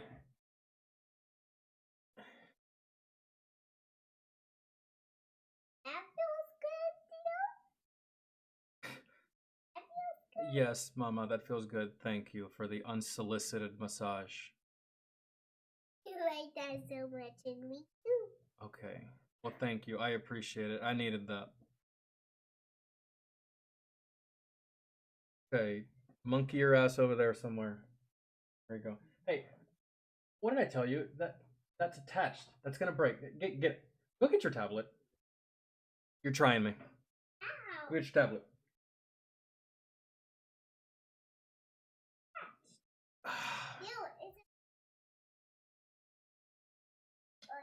I'm gonna fix my Game Boy Advance SP. Dude, I want to get John. Do me a favor, if you can find an OG Game Boy, not the Advance, not the SP, the OG Game Boy that literally is like the shape of a fucking iPhone. The OG Game Boy with the first 3 Pokemon games, the red version, the blue version, no, the red version, the yellow version, and the green version. I think there was also a blue version and a yellow version, but I didn't play those till later. I want the first 3. If any of you find that anywhere, send me a link to it. Send me a link to it, and then I'll go from there and do my own little nitpicking and shopping. But like, I mean, I've been wanting an old school. Nayeli.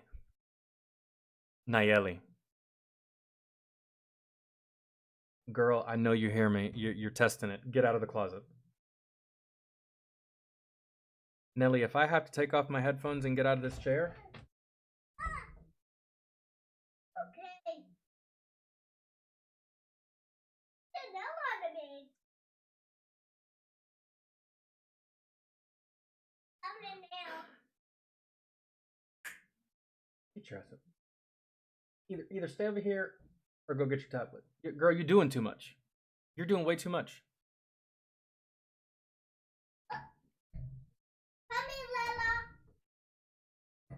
Hey, you better. Bro, this girl.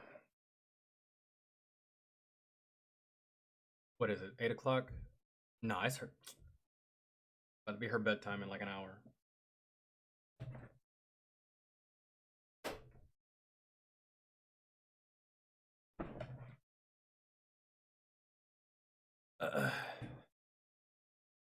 One reason why I don't want kids, they'll never leave you alone. Oh, dog.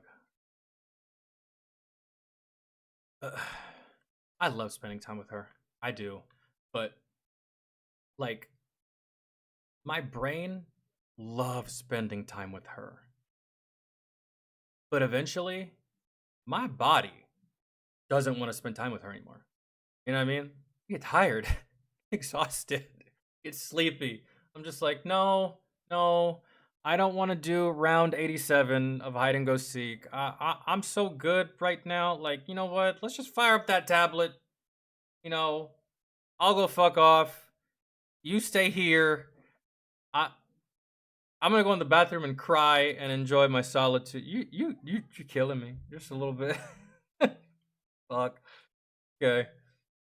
Anyways, like I was saying, I think that this guy just got let go because they were tired of fucking with him. I feel like they already proved their point. He already got jail time. He got fired. He got embarrassed. He got shamed. He got ridiculed. He probably won't work in Hollywood again. He's got about as much of a chance as he's got about as much chance of working in Hollywood again as Will Smith and Amber Heard. So when it comes to the law enforcement side, they're probably just like, you know what? Fuck it, man. I ain't even worried.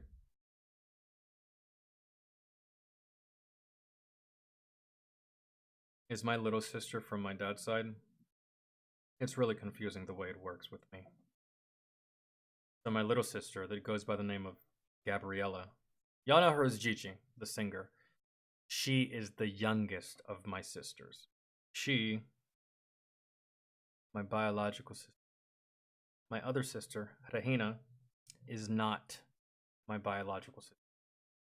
We grew up in the same house. We were raised in the same house. I even witnessed her being born. And so, naturally, we were raised as brother and sister. I treat her like my sister. She treats me like her brother. We're just not by blood. But we've been together our whole lives, right? And then you got my little brother. He's about to turn 13. And then you got that little monster that you just saw.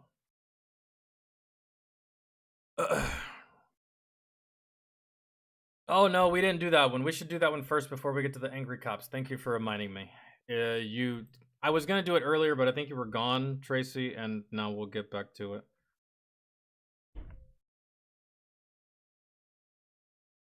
What was it actually called?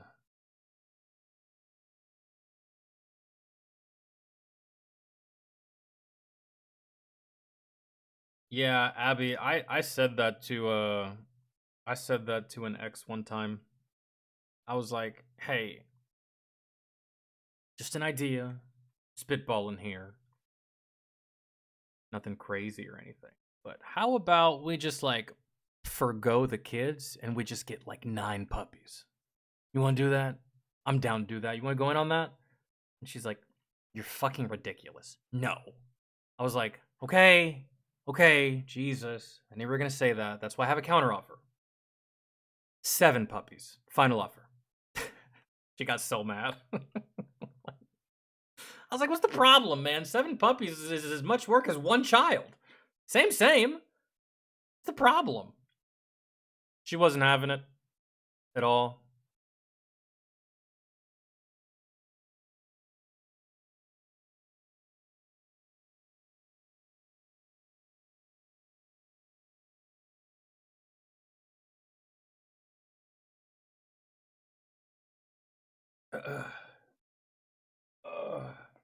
Pretty sure Will Smith is still acting. And what?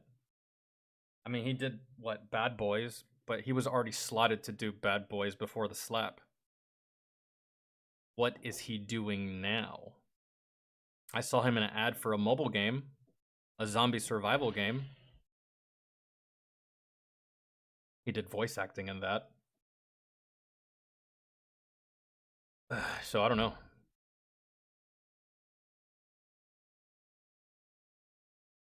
Yeah, Tracy, maybe one day, but it's gonna be one and only one. Every single girl I've ever been with, and we've had the conversation of kids, they always say some stupid shit like fucking 2 or 3 or 4. No, one, man. One. That's it. We're not, no. I'm fine with just the one. Wouldn't mind that. Just one.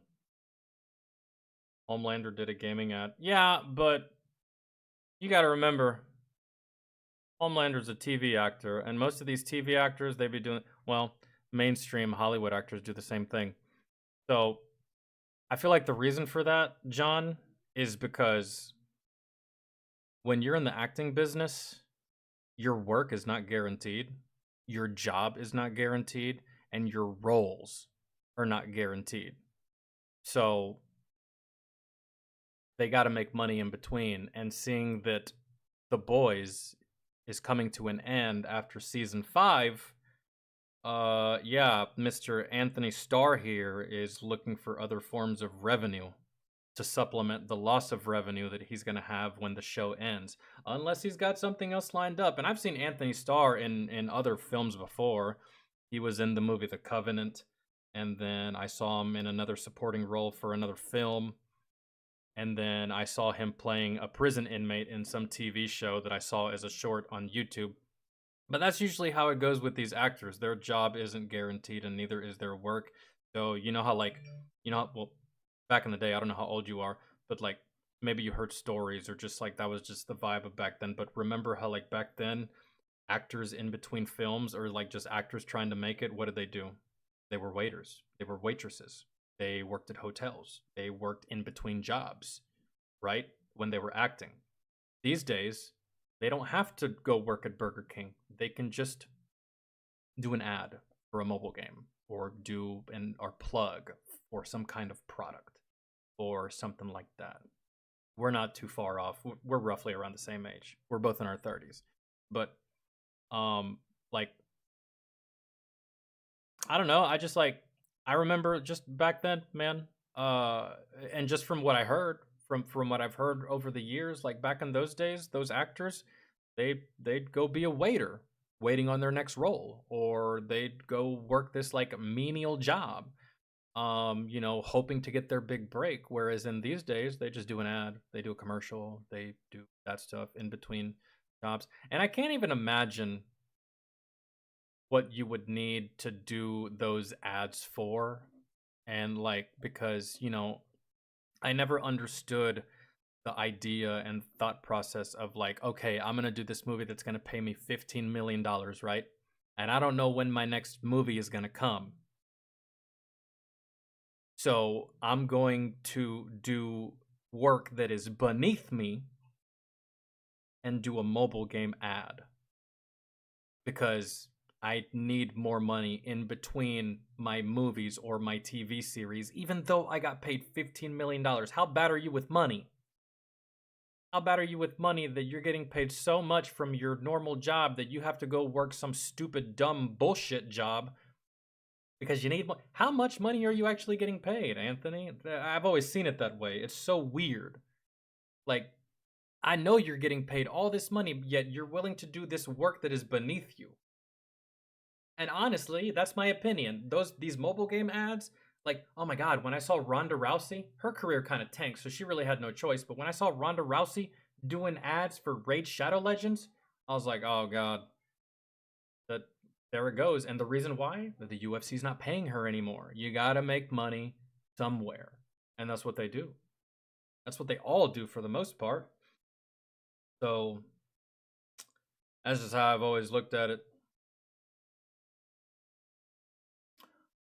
Wizard of Oz Lost Scene or alternate, it's this one, right? 424. Yeah. Okay. It's Mad, yeah, Mad TV.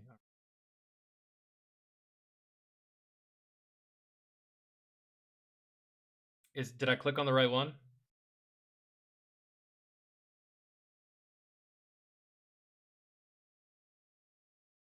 Let's see.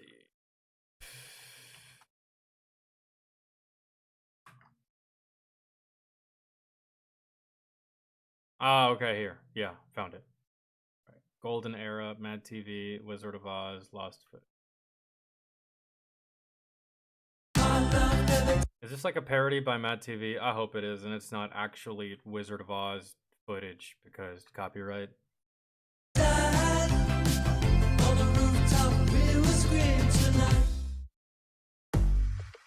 The future of your business. Yeah, I should have went and got my other drink.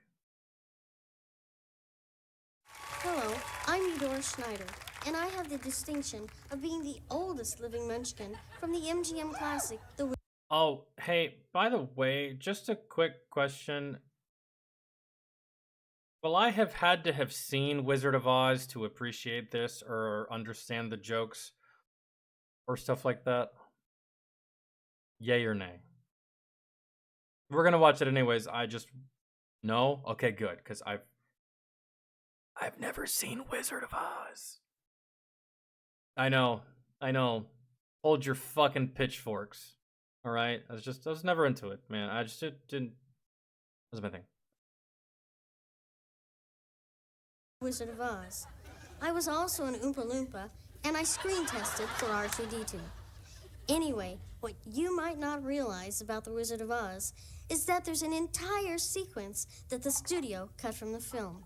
It dealt with the then taboo subject of interracial romance. Tonight, you're going to see that scene. So, follow the yellow brick road and enjoy.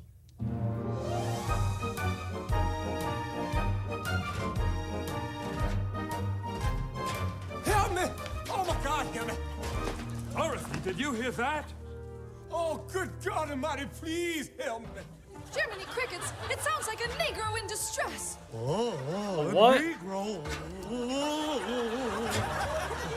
Have some courage. They're more afraid of us than we are of them. Look, he's over there. He's resting on a barbed wire fence. Oh, you poor man. Who are you? My name is Jasper. Aries. I'm a one-legged slave. I've never heard of a one-legged slave. Well, I ain't never heard of no tinman neither. I sure am looking. One-legged slave is just diabolical for a storyline.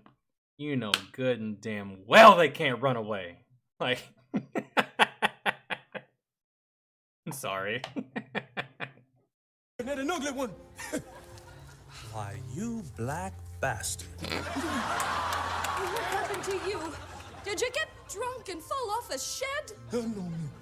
Did the dogs chew it off when they caught you in the hen house? No, sir. No. Did you break it off skiing? Stupid. And you know, black men don't ski. They ain't got time for that shit. Scarecrow, Negroes don't ski.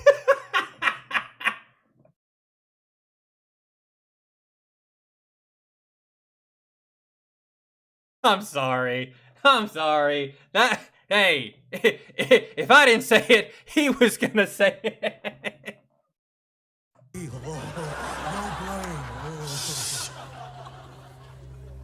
Happened was this here. I was running towards my freedoms when my master came and blew my leg off with a shotgun. Sure did, yes it did. So I got to hopping and hopping, and I hopped and hopped and hopped and hopped until I landed upon this place here. Well, we're on our way to see the wizard. Maybe he can give you your freedom. I think you better settle for a leg. I guess that would be better than these birds pecking at my hair stump. He missed a fantastic opportunity for a joke of like, man, nah, hell nah. The wizard is who I'm running away from. I ain't going with you. I just saw the wizard. That's the guy that shot me in the leg. Okay. Alright. I would run as fast as rabbits to escape my saving habits. For freedom I would beg. I'd be swifter, I'd be faster, run away from my old master if I only had a leg. Oh, why that I became a gimp? Imagine this has like some crazy continuity and it becomes canon, and this slave right here, these characters lead him to the wizard, and the wizard's like, I will grant you one wish. And he's like, well, my father used to own his own bakery. I kind of want to do that, so if you can grant me that one wish, I just want to start my own, you know, place that serves food. You know what? I think I want to serve breakfast food. Yeah, wizard, grant me that wish. Do it. And that right there, ladies and gentlemen, is how IHOP was invented. There you go. That right there is some continuity for you. That's a good story. I'd be happy just to have a limp. I swear to God, I wouldn't pimp. Oh. Yo, dude, I love how he slapped her on the left side of her face, but her face went the opposite direction. Did y'all not notice that? Look at this. Again, I'd be happy just to have a limp. I swear to God, I wouldn't pimp. He slapped her on the right side of the face, but her face went to the right side. Hear me, Mr. Lincoln. This way of life is stinking. Please give me just a peg. You'd be mean. You'd be better. Kick a ball. Or climb a ladder. If I only had a leg. Oh, well, what do you say, Dorothy? Can we bring him with us? Oh. You know, Jasper, in Kansas, where I come from, slavery has been abolished. Oh, but like everybody keeps telling me, we're not in Kansas anymore. So goodbye, dear man. Oh, I'm gonna miss you most of all. Oh, oh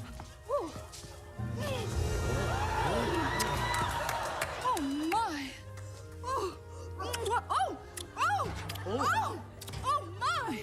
Oh, oh, oh my. Oh my goodness. Oh, oh. Go, get from here. Go. Get from here. Go. Who's the wizard, baby? Who's the wizard? You are. Oh my lord. I don't want to go home. You ain't got to. I don't want to go home. You ain't got to. I don't want to go home. So there you have it. A sweet and simple kiss ends up on the cutting room floor. Well, I have to go. I have an audition for Teletubbies on Ice. Dude, why does this girl look like the youngest old lady I've ever seen? How do you look like you're 85 and 13 all at the same time? That's madness. Wish me luck. That was good.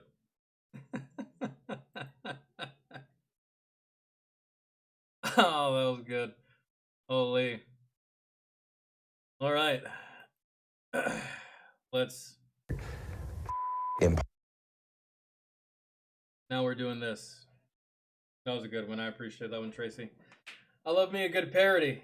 Honestly, the way that ended, you could probably find that on Pornhub, to be honest. Really. But I don't know how long it would last on Pornhub, to be honest. Really. You know, they really do frown upon you uploading things that are not pornographically related. For real. I learned that from Chiseled Adonis. He tried to upload his YouTube content on Pornhub just to be on another platform, and he got banned. Apparently, that website does not take kind to you not uploading titties, ass, or dick. For real, and they'll get you for it. I didn't even know that. I was just like, well, damn. Just wanted a couple extra eyes on my gaming content, but fine. You want to be that way? That's just weird. You hear they're still counting votes in California? Why? How long are you allowed to count votes? I thought there was a certain window for that thing, and once the window was over, you stopped counting votes, and you just like, here's the results. Do they count votes all the way up until January? Is that why I see a whole bunch of videos from all these like lefties talking about there's still a chance or something? Right? I'm seeing videos like that pop up places. Like, nah, man, I think that's it. I don't, like, I looked at the map. I don't know if you looked at the map, but I don't know what kind of, like, possibility or chance you're speaking of, but the fact that they're still not done counting votes, I don't even, like, why?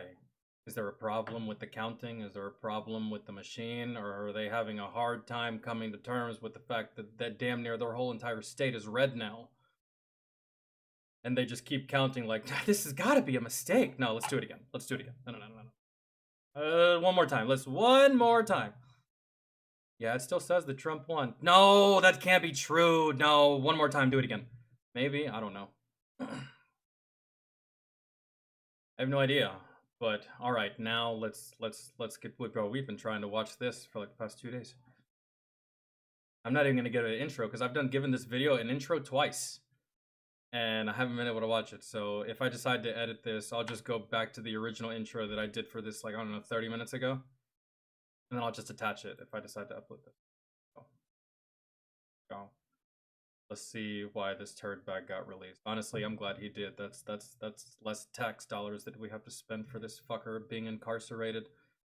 When his crime was, yeah, foolish, but it's not as bad as, like, killing somebody, so... Empire. So I turned around and I said, did you just say to me? And I see the attacker. How can you doubt that? Like, how do you not believe that? Illinois Supreme Court has overturned Jussie Smollett's conviction. Gather around, kids, and allow me to tell you the story of Jussie Smollett. Jussie Smollett. I keep messing it up every time.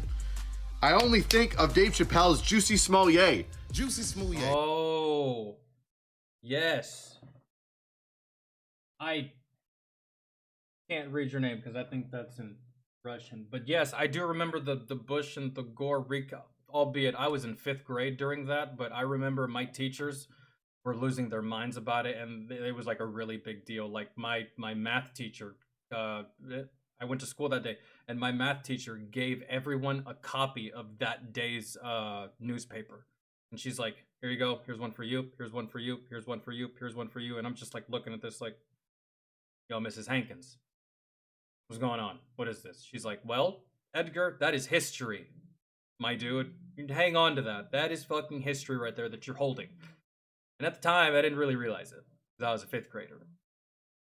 But looking back on that election, bro, that shit was close as fuck. Like, very, very close as fuck. And I don't remember anyone saying that either side cheated during that election. I just remember people saying, like, bro, that was so insanely close. It was crazy. But then again, I was a 5th grader, so I wasn't really in tune with what people were saying. But anyways. He's a very famous French actor. That's how I remember his name now. Jussie Smollett, not Juicy Smollett. Although I'm probably going to say Juicy the entire time because I think it's hysterical. Either way, in case you need a refresher, Juicy Smollett here created a fake hate crime back in 2019 so that he could get a little bit of attention, and he was arrested for it. Well, oh, it's not just to get attention. He did this, you know, as a way to get back at MAGA. Because remember, 2018, 2019, Trump was in office, right? And that's the way he described it.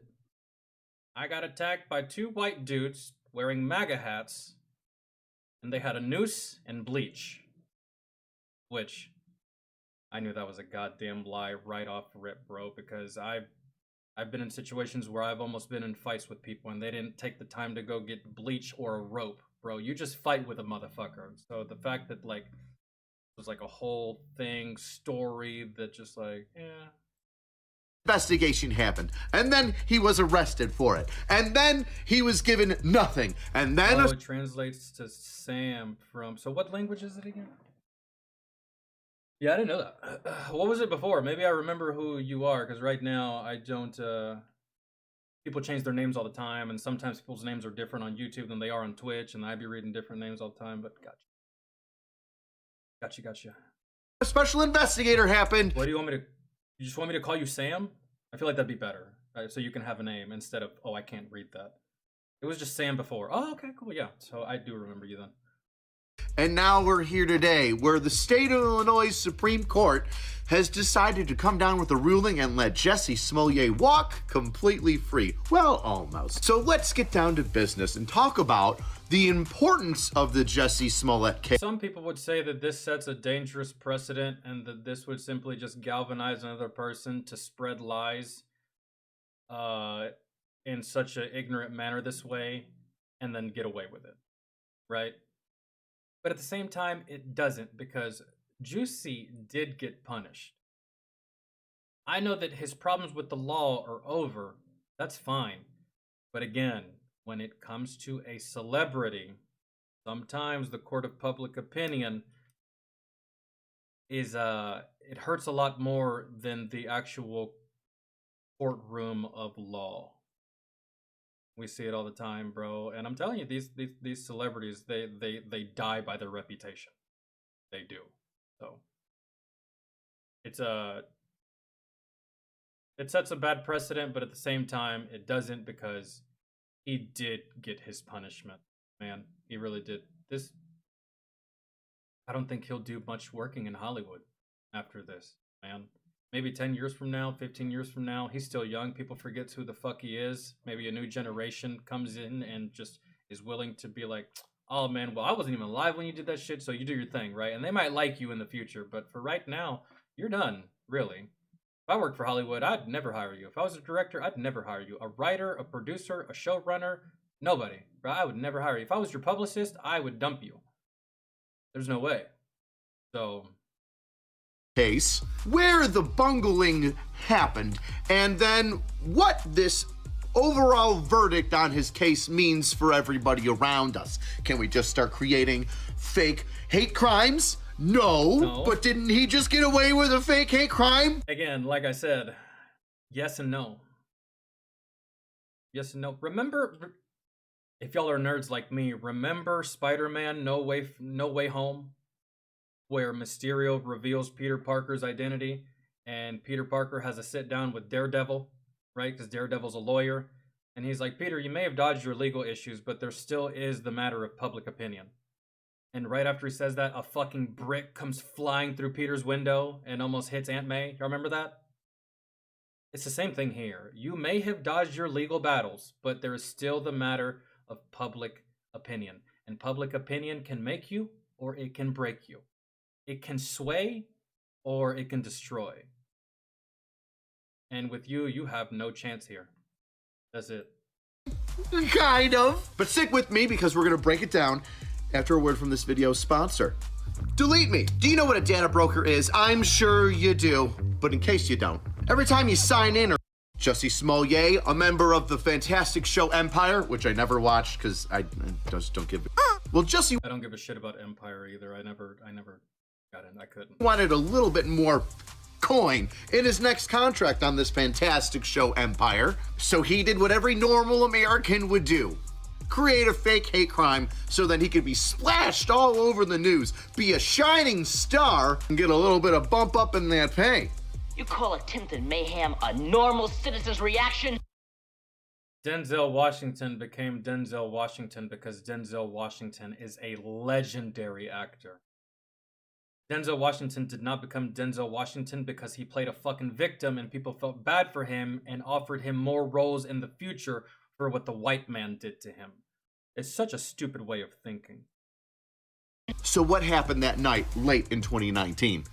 Well, Jussie said that he was walking to Subway because he was hangry at 1 or 2 in the morning. Got his... Yeah, Subway's not open at 1 or 2 in the morning. That we covered this when it happened. I knew he was lying right there.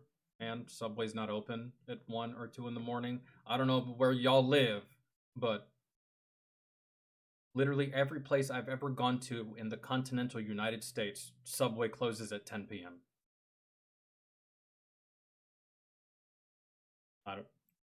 Subway sandwich or didn't. Nah, doesn't matter. When two white people with MAGA hats on would have believed you more had you said Waffle House. That makes sense for 2 o'clock in the morning. And a scuffle happening in a Waffle House parking lot is very believable. You said Subway. Yelled out to Juicy, Empire. To which Juicy's like, oh. My name ain't Empire. And then they put a noose around his neck. And if you've seen the noose, it... Yeah, that was another thing that I found odd about his story. Yeah, they put a noose around my neck. You let them? I'm sorry, bro, but you whip out a rope, that's one thing. You whip out a rope and it's already tied into a noose and you're looking at me with weird intent. I'm running away from that situation. What?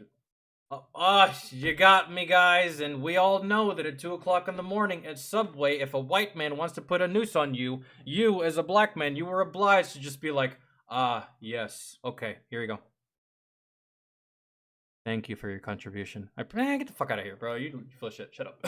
It's so stupid.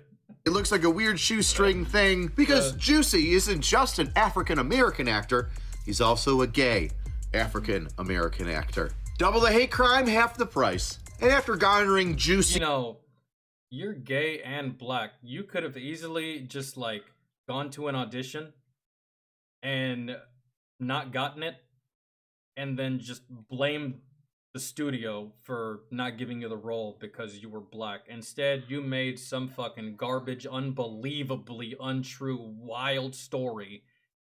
Why can't you just do what all the other pathetic bastards do? They just blame Harvey Weinstein, or they blame the writers, or they blame the producer, or they blame the Writers Association, or whatever the case may be. I'm a woman, I'm black, I'm gay, I'm this. Why can't you just do what they do? Nope. Instead, oh boy, you went full retard, man. That's... Sees attention, the two MAGA hat wearing white boys start beating the shit out of him, pouring bleach on him, yelling, "This is MAGA country," in the middle of Chicago. Yeah. By the way, the city of Chicago is MAGA country. Right. All right. A lie detector test determined that was a lie. But nonetheless, a noose. And that's when Juicy goes back to his beautiful hotel room / apartment complex thing, talks to a friend of his who comes over and says, "Juicy, what happened?" And most people in that situation, they call the cops immediately. They don't take time to gain their composure or think or do anything like that. They call the police immediately. Sometimes in that moment right there, you walked home, fucking went inside, talked to a buddy, figured out what you wanted to do, when in reality, I know what you're doing. You're just trying to figure out a lie. Really. That's it. Chances are what actually happened is maybe you were out and about. I don't know. Chances are you were out and about because you're young. You're an actor. You're famous. It's 2 o'clock in the morning. Maybe you're bored. You go outside. Maybe you see some fans. They validate your existence and make you feel special. Maybe you were just walking around and about. I doubt you were going to Subway, but maybe you were just out and about. You go, no one recognizes you because you're a nobody, because you're a C-list actor at best at the end of the day. And maybe you get butthurt because no one recognized you and you see two white dudes that aren't paying you any fucking attention. They don't pay you attention. You feel a certain kind of way. How dare they not know who I am? Oh, I just remembered I hate Donald Trump. Let's make up this lie about these two white dudes that never even said a fucking word to me, really. I'm just in my fucking feelings because I'm not as famous as I probably feel like I should be. I don't know, man. It probably could be any number of things, but my money's on that. Juicy's there with a noose around his neck, still hanging. Yeah, man, you guys hear her? I'm sorry, dude. She's a loud one. She's just like her mother. There, and his friend says you should call the police. He has no quiet button, but sorry. Juicy does. He makes a police report, and it gets investigated. Well, what happened? Well, it turns out that the two guys that allegedly beat up Juicy and said this is MAGA country and poured bleach on him, two African brothers. I mean African as in straight off, out of the country Africa. Bodybuilding, yoked. Oh, yeah, that's what it was. Yeah, these dudes got paid by Juicy to do what they did for the confrontation. And imagine Imagine you're trying to get your point across that Trump is awful, his supporters are awful, and you're going to use MAGA as a way to push forward that agenda, that thought process. But you recruit 2 black guys to do it. When should have just recruited 2 white guys. Isn't that what y'all say all the time on y'all side? White people bad, right? Which I'll always say, why recruit 2? You weren't using your brain, huh? And on top of that, when if I can remember correctly, I think when he paid these guys, he paid them with a check. Not cash. You know, which isn't traceable. A check. With his name on it. I think. Either this check or card, which is easily has a digital footprint. Dudes trying to make their way into the illustrious Tinseltown Hollywood showbiz that is America. Juicy gave him a couple grand, told him to put on the hats. Rough. And you know what it is, bro. I feel like Hollywood gassed up Juicy, and Juicy got the wrong impression of what Hollywood was actually trying to say. Basically, Juicy looked at Hollywood, and he was like, man, if I want to make it there, I have to be a victim. When in reality, most people in Hollywood, they simply just act like a victim. Juicy got it fucked up. He thought he had to actually be a victim because that's all Hollywood does. Man, it's a victim mindset over in that fucking place, right? So he probably got the wrong impression from Hollywood, and he was like, well, fuck, man. All these motherfuckers are victims, man. Fucking, all these women are victims. Fucking, what's that one pop singer's name? Fucking, Demi Lovato, she's a victim. They're all victims, so, you know, I want to be like them. I gotta be a victim too. But see, here's the thing, Juicy, they simply act like victims. They don't actually try to go out and become a victim, man. They do their victimhood on the internet. You took it too far. Buff him up a little bit, do as he says, and then, hey, maybe there's a position for him down the line in the next Empire series. Ooh. This is my big break. I'll be a star. Now this all hit the news and everybody started to look at Juicy and say, well, this whole thing looks weird. And then the information about the 2 brothers from Africa that are bodybuilders that planned all this stuff with Juicy came out, and everybody was like, well, that's not good. And what originally happened is Juicy, although yelling to the high heavens saying this isn't and this is real, and going on like CNN and different day show interview things to say, oh, woe is me, the world is racist and horrible place. Look at. You know how crazy and mentally unwell you have to be to go on national TV, interviews, talk shows, and put yourself at the forefront of the entire country? And in this case, the entire world, because this was picked up worldwide. That's just... And you know it's a sham too, man? Like, but what else do you expect from an actor? You know, I heard a lot of funny jokes about this in comment sections. They were like, damn, bro, Juicy put on a better performance during all his fucking legal battles than he did on Empire. Oh, man. Damn, son. What America's done to me. Well, he pled guilty. And in his agreement with the then and now District Attorney of Cook County, which encompasses Chicago, Kim Fox, well, his defense and the DA's office come to a sweetheart deal, which is that the $10,000 bail that Juicy had to put up, well, he's just gonna have to eat that, and really he's a Hollywood guy who gives a shit. And he's gonna have to do a certain number of community. $10,000 to this guy is like, I don't know, $3 and some change for us. Community hours. Community service. And that's for a TV star too. They make a lot of money. I know it's just TV, and you don't have like the glamour of the big screen like the other Hollywood elites do, but it's still TV.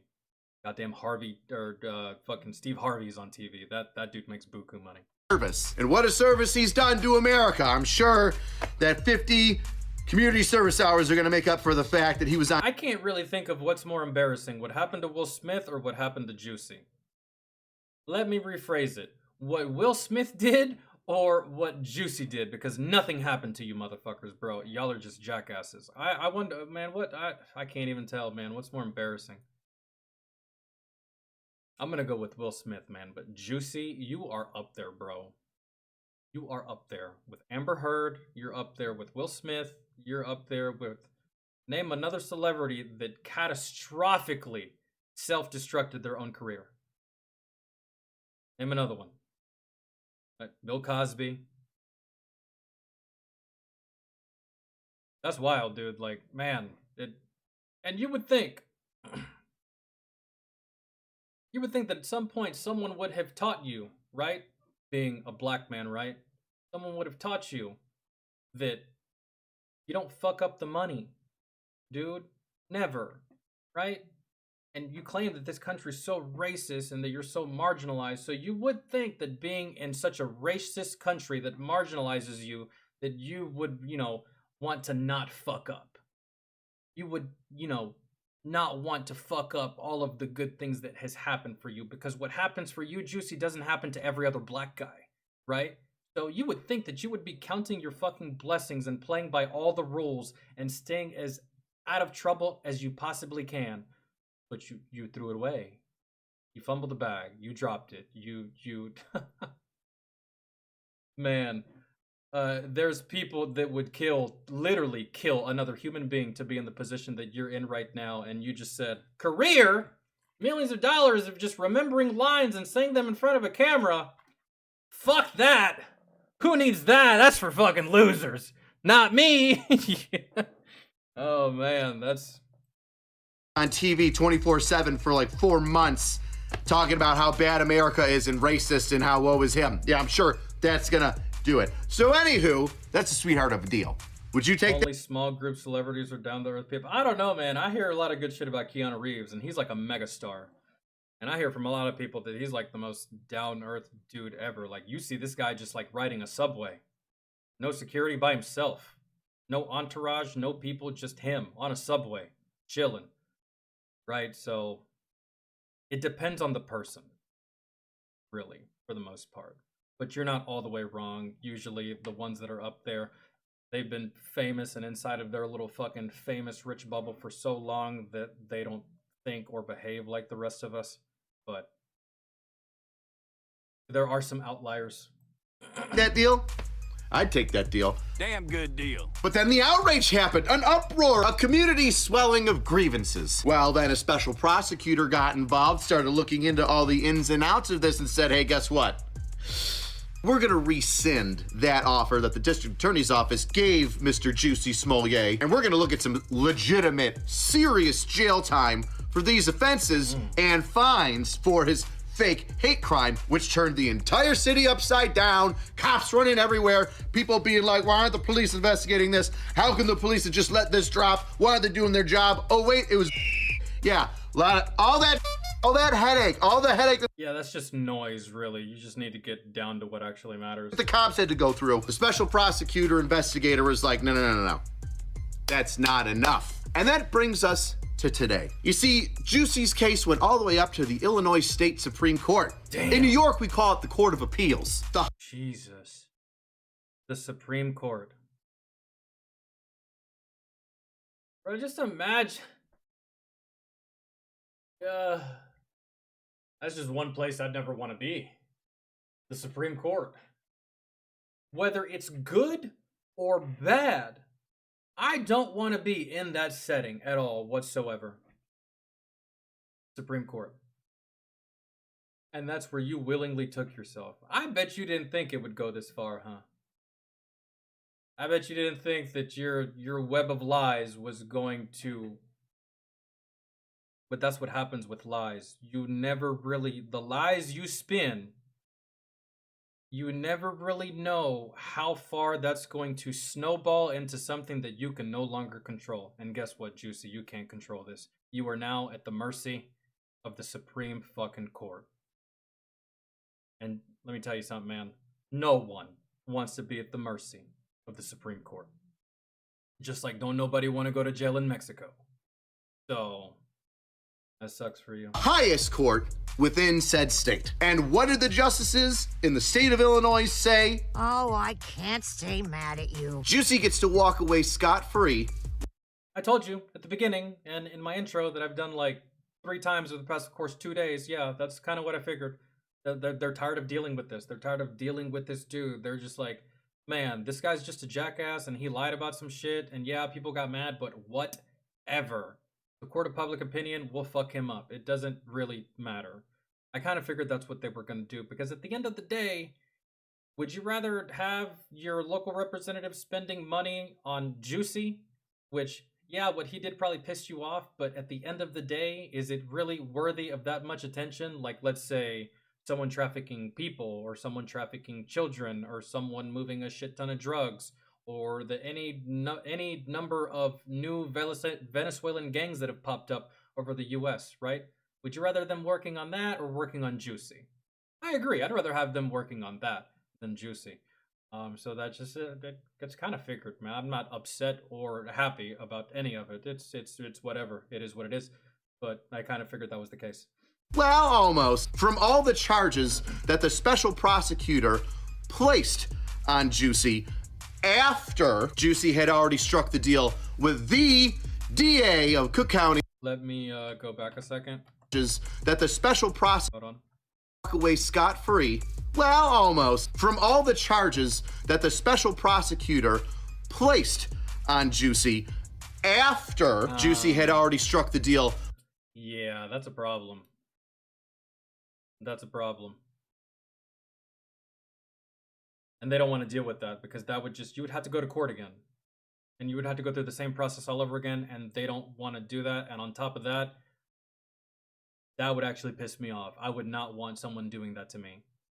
Placing brand new charges and brand new stipulations on my case after I made a deal, after I made an agreement, after I signed something, and then you come back after the fact with more shit. I don't like that. That feels like double jeopardy. With the DA of Cook County, Kim Fox. What a piece.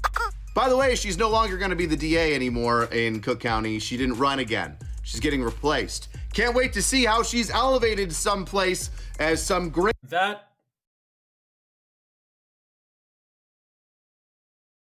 Don't worry, I don't know your name, Judge, but I've seen this play out several times.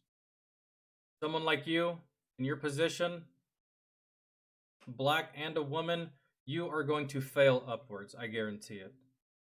I guarantee after this you get a job somewhere else that is actually better than the job you recently had because I see this play out like this all the time. I've seen it happen like this all the time. You will fail upwards. That's what's going to happen here. Congratulations, by the way. I can just see it. She's getting replaced. Can't wait to see how she's elevated someplace as some great do-gooder who did absolutely nothing but let Cook County burn and give a sweetheart deal to a man who made her city look like with a fake hate crime. Yeah. So, you, Kim, let's talk about that, right? Let's talk about how the state Supreme Court decided to drop all the additional charges on Juicy in regards to the special investigator / prosecutor that was put in charge of the investigation after Kim Fox, the retard, decided that justice for the entire city, Chicago Police Department, and America regarding this fake hate crime would be $10,000 bail forfeited and a couple hours of community service. Have you ever heard of Double Jeopardy? It's a very good movie. You should watch. Literally, I knew it. I knew it. Man, that's just like that's garbage. That is garbage, man. And I don't even know how that can be allowed to happen in the civilian world when that's not even allowed to happen in the military. That's where I learned about Double Jeopardy. So basically,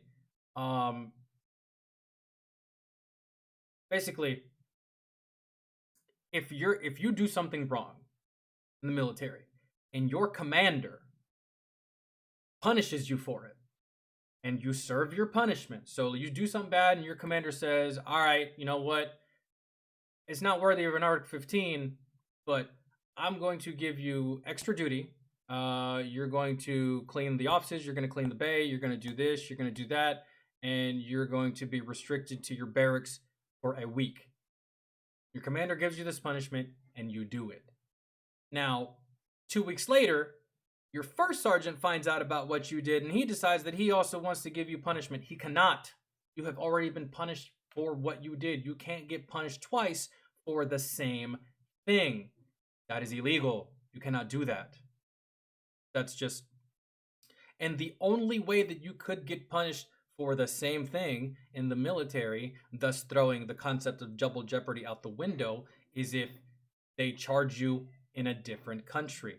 So I could have gotten hit with double jeopardy when I was deployed, because when I went through my court-martial, I went through my court-martial in Afghanistan. Had the prosecution wanted to charge me again when I got back to America, they could have, and it wouldn't be double jeopardy because it was in 2 different countries.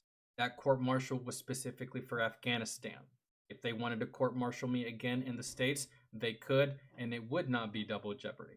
But in other cases, it can, and you cannot give someone punishment twice for the same thing if they've already, at least that's how I remember it.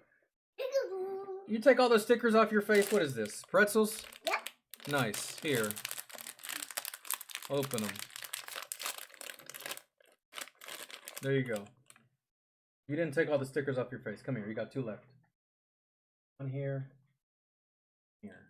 You put them on your hands. All right. Now go eat your pretzels. Okay. Well, do you want me to throw them away? Yeah. Okay.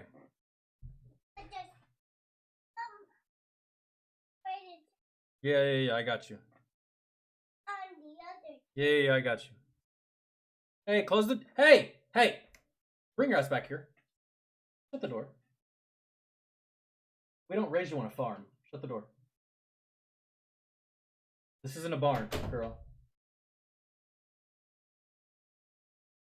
All right. It's also based around the context that once you are charged and then found guilty or not guilty of something, you can't then be recharged and put something into trial again and again and again until you get the outcome that you want. For example, let's say that Everything has to come to its conclusion, essentially. Before they can... You can't just like midway through like, oh yeah, by the way, we're gonna add like 4 more things. You can't do that. Stole a bike, okay? And then I get arrested, and there's an investigation on how I stole the bike, and the prosecution brings up all the evidence. But then my defense makes a deal with the prosecution that says, hey, listen, we know he stole the bike. We just want to get through this. That way you're not tied up with a whole bunch of nonsense. We're not tied up with a whole bunch of nonsense. We can get this taken care of quickly. And the prosecution says, sounds like a good idea. What we're going to do is, we're going to have him give back the bike, and we're going to have him pay $200. Only for 2 weeks later, they're just like, oh, by the way, we're going to charge you for the bike again, charge you $500 this time, and then you're actually going to have to serve 3 days in jail. Wrong, bro. You can't do that. In fines. My defense goes, sounds like a good idea. Well, then it's done. It's over with. It's settled. The prosecution cannot then go, hey, you know what? That bike was actually a one-of-a-kind bike, and he scratched it, and we decided that we're going to put him in jail for 5 years. So we're going to retry this. Can't do that. The defense and prosecution already came to an agreement, settled on it, signed off on it. The judge says this is what both sides want, and then it's done. It really is a matter of speak now or forever hold your peace when it comes to these deals, man. You can't just go back on it. It's literally in writing, so... The point of this is so then if you do something and you're found not guilty or whatever, the state can't just keep trying to arrest you until something eventually sticks. Exactly. That would be lawfare. What an interesting term that seems to have come up all of a sudden. Right. That would be an abuse of power of the state trying to belittle an individual. Founding fathers... And Juicy may be a turd, but I wouldn't want him going through that because I wouldn't want to go through that because that in and of itself is bullshit. It really is. So didn't like that. Founding fathers don't want big government trying things over and over again to screw the little guy in whatever way they can. Now there is an exception is... Let's say that I stole the bike and killed the guy, and then all everybody knows is that I just stole the bike, and then a year it comes out later that you actually killed the guy and they found the murder weapon, they can come back and get your ass. Yes, extenuating circumstance. After I get my charge of giving back the bike and the $200 in fines, the prosecution goes, wait a second, we've discovered an additional evidence that we didn't have before that shows that a secondary or a continuation of said crime occurred, right? Well, then they would charge you the new charges or the up charges and say, new evidence has come in, we've gotten new details, a new crime has emerged. And you would restart the entire process all over again. But I don't think they wanted to do that. Well, then, yes, that's taken care of. And you'll see that in a lot of homicides. Starts off as like a robbery or somebody stealing something. And then eventually, everything evolves. Years later, additional evidence is gained. Yeah. They put on new charges to this person, new charges. You see it a lot with crimes that happened before CSI became a thing. Before fingerprint analysis, before ballistics, before all that stuff. You see it happen a lot with crimes that happened before all this technology. And now that we have this technology, you see a lot of cases from like the early 90s or the late 80s that are now getting brought back up into the courts because they have the technology to prove it. So charges, and then they're charged with murder, etc. So the state of Illinois Supreme Court did a good job in saying, hey, listen, we know that this guy deserves to have the book thrown at him. That's not our job. Our job is to make sure that everything happened in accordance with the law. And that you're throwing the book in an appropriate way. And that nobody was overstepping their bounds. And if you're gonna charge a guy, find him guilty of something, and then once that agreement is done in stone, just decide to start up that investigation all over again, to then recharge him with heavier stuff, well, we're not gonna do that. And I'm sure you could see that all going down a slippery slope. So before everybody gets upset with the state Supreme Court in Illinois, the person you need to be upset with is the district attorney, Kim Foxx. She decided that, hey, I'm gonna let my friend go, which by the way, there's a whole bunch of like canoodling in there with Kim Foxx. Dirty lawyer. But oh, Kim, it doesn't matter if you let your little buddy skate on the jail. It's the matter of public opinion, and you can't change that perception. This perception is already written in stone because it has already been proven that he was full of shit. So you did nothing. You helped someone that is not really going to benefit at all much from your help, and you fucked yourself in the process. But it's okay for you. This is not even bad for you. You'll find another job making more money and with more benefits and with more power that y'all always do some way, somehow. I don't know how. I know how. Don't want to say it out loud because people are going to accuse me of being racist. Hollywood types and people in power saying, hey, take care of Juicy for us, he's a friend. And her being like, oh, okay, I can do that. It's not a big deal anyway. Now, Juicy still has to pay $130,000 in fines because that's about how much overtime it took for Chicago detectives to try and figure out and gather evidence and put together this investigation that was supposed to assist Juicy in finding who these people that attacked him were, but ended up just proving that Juicy falsified a hate crime, so he's not off the hook completely. But that's the loss for everybody in the judicial system that looks around and says, what are we freaking doing? But a win is also for everybody, a part of the judicial system. Can't say it, I'm just tongue-tied. Because the state Supreme Court of Illinois is saying, hey, you get picked up, arrested, charged, and then boom, found guilty or innocent of something. You don't just get to restart that thing until you get the state or county or city, till they get the outcome that they want. And you know what's absolutely absurd about all this? Is that they were trying to do this to Juicy. Juicy. He is a star on a hit TV show called Empire. He's a celebrity actor. He's in Hollywood. He's famous. He's notable. And if they'll do it to him, what's stopping them from doing it to you? Someone who's not famous. Someone who like me is probably a nobody. Stopping them from doing it to you if they were so willingly ready to do it to Juicy. Like, all right, bro. That's not justice. It's kind of like the whole Bill Cosby thing. Was Bill Cosby a bad guy that did a whole bunch of shit to women? Yes. Should he have gotten away with it? No. Should the DA that was in charge of that trick Bill Cosby and use some not so ethical ways to get him to say what he had to say? No. Did that then lead to everything getting overturned with Cosby? Yes. But in the long run, does it mean that he can't use unethical behavior on people? Yes, which is good. That's a bigger win. So bittersweet here, you know. We get rights, but Jussie Smollett also gets away with what he should have been charged with. Well, that's what happens when, I've said it for years, bro. Celebrities, people of influence, famous people, they don't go to jail like the rest of us. And I think the only one that has gone to jail like the rest of us is motherfucking Cat Williams. Really? And Mike Vick. Bro, everybody else, man, slap on the wrist, sweep under the rug, don't worry about it, forget it. We'll tell you next month, and then next month you'll forget. Like, it's just, don't worry about it. We settled it. We figured it out. House arrest, right? Like, all right. Best way to support the channel is get yourself. That fucking guy killed somebody. He killed somebody, man, and he didn't do a lick of fucking jail time. Accident, man. Accident. Only for a celebrity can you accidentally kill someone and not go to jail. If you're not a celebrity and you accidentally kill someone, you know what that's called? That's called manslaughter.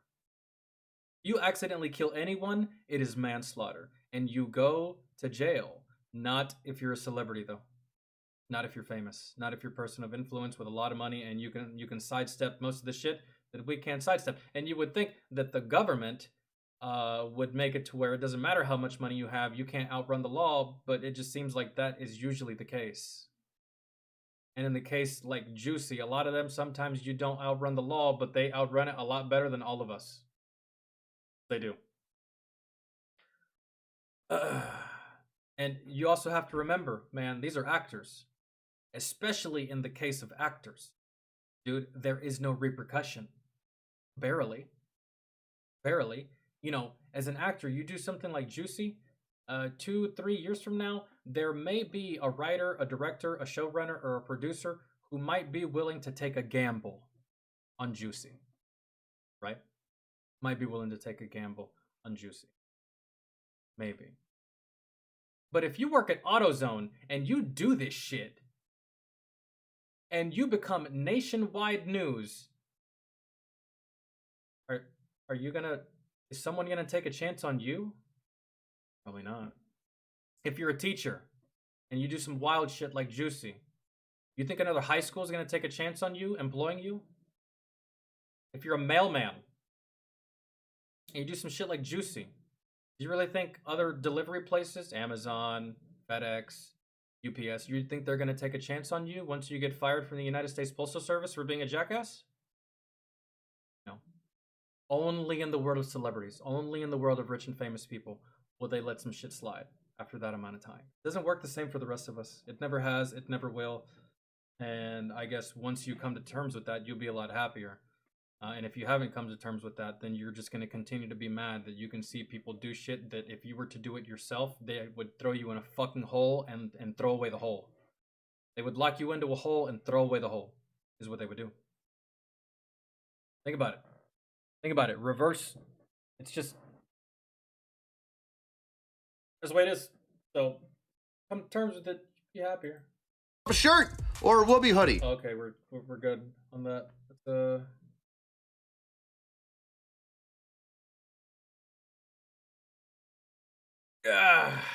It's just yeah. I don't understand. It's about as irritating as seeing celebrities get away with shit is about as irritating as seeing a woman commit the same crime as a man, but she doesn't get 25 to life. She doesn't get the death penalty. She doesn't get life in prison. She doesn't get life without parole. You know what she gets? She gets community service. Quite possibly house arrest. Quite possibly insert a bullshit punishment for a terrible fucking crime. That shit gets under my skin. Because I have to hear all the fucking time from some of these stupid goddamn feminists that we're equal. That we're equal. That we're equal. That we're the same. That we're the same. That you can do the same shit and you should be treated the absolute same. And you want to be treated like a man. You want to be in a man's world. But when it comes to law and when it comes to breaking the law and serving, all of a sudden they're not equal anymore. All of a sudden they're not men anymore. All of a sudden they're not part of the same group. When it doesn't benefit them, that shit drives me mad. You want to talk about fucking equality, yet Jason kills Stacy, he gets 25. Stacy chops off Jason's dick, she gets 10 days. If she even goes to jail at all. It is obscene, and it is pathetic, and it is sickening, and I hate it, and I can't wait till it changes. I can't wait till it changes. And don't goddamn tell me I'm wrong, bro, because y'all seen it just like I have. So many goddamn ladies commit the same crimes that men commit. Why?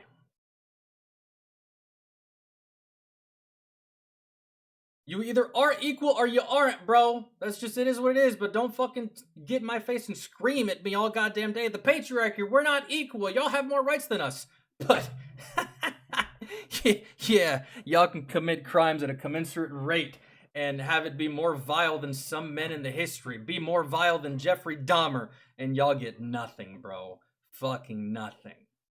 Fuck all. I saw a video the other day of this girl, fucking 21 years old with her 13-year-old sister in the car. She's drinking and driving recklessly, being a stupid dumbass, wrecks the car, kills her sister, pulls out her phone, records the whole incident, goes live on Instagram and shows thousands of people her sister's lifeless fucking corpse.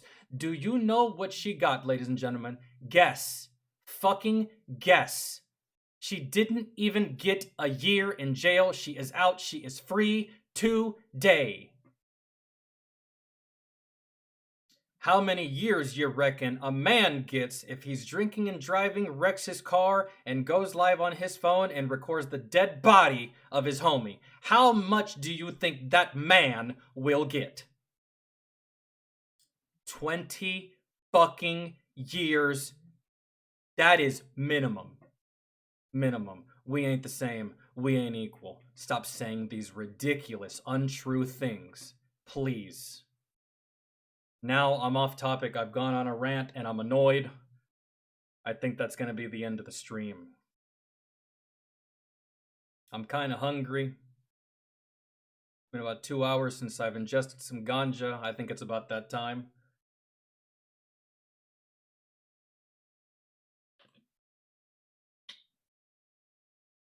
So we might do that.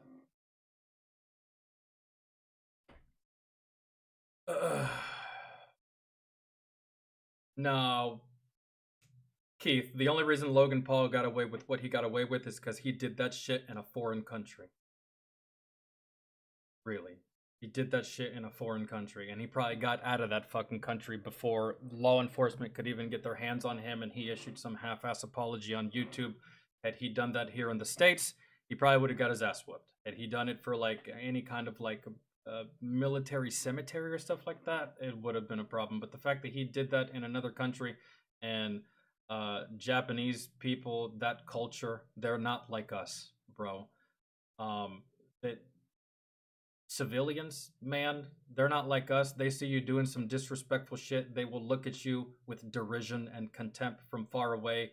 They may even tell someone. In America, you do some shit like that, you're getting your ass whooped. It's a different place. The reason he got away with that like he did is because it was in a foreign country, and it was in Japan, of all places. And those people, normally, for the most part, they don't throw hands the way we do in the face of disrespect or something egregious, like filming a suicide, right?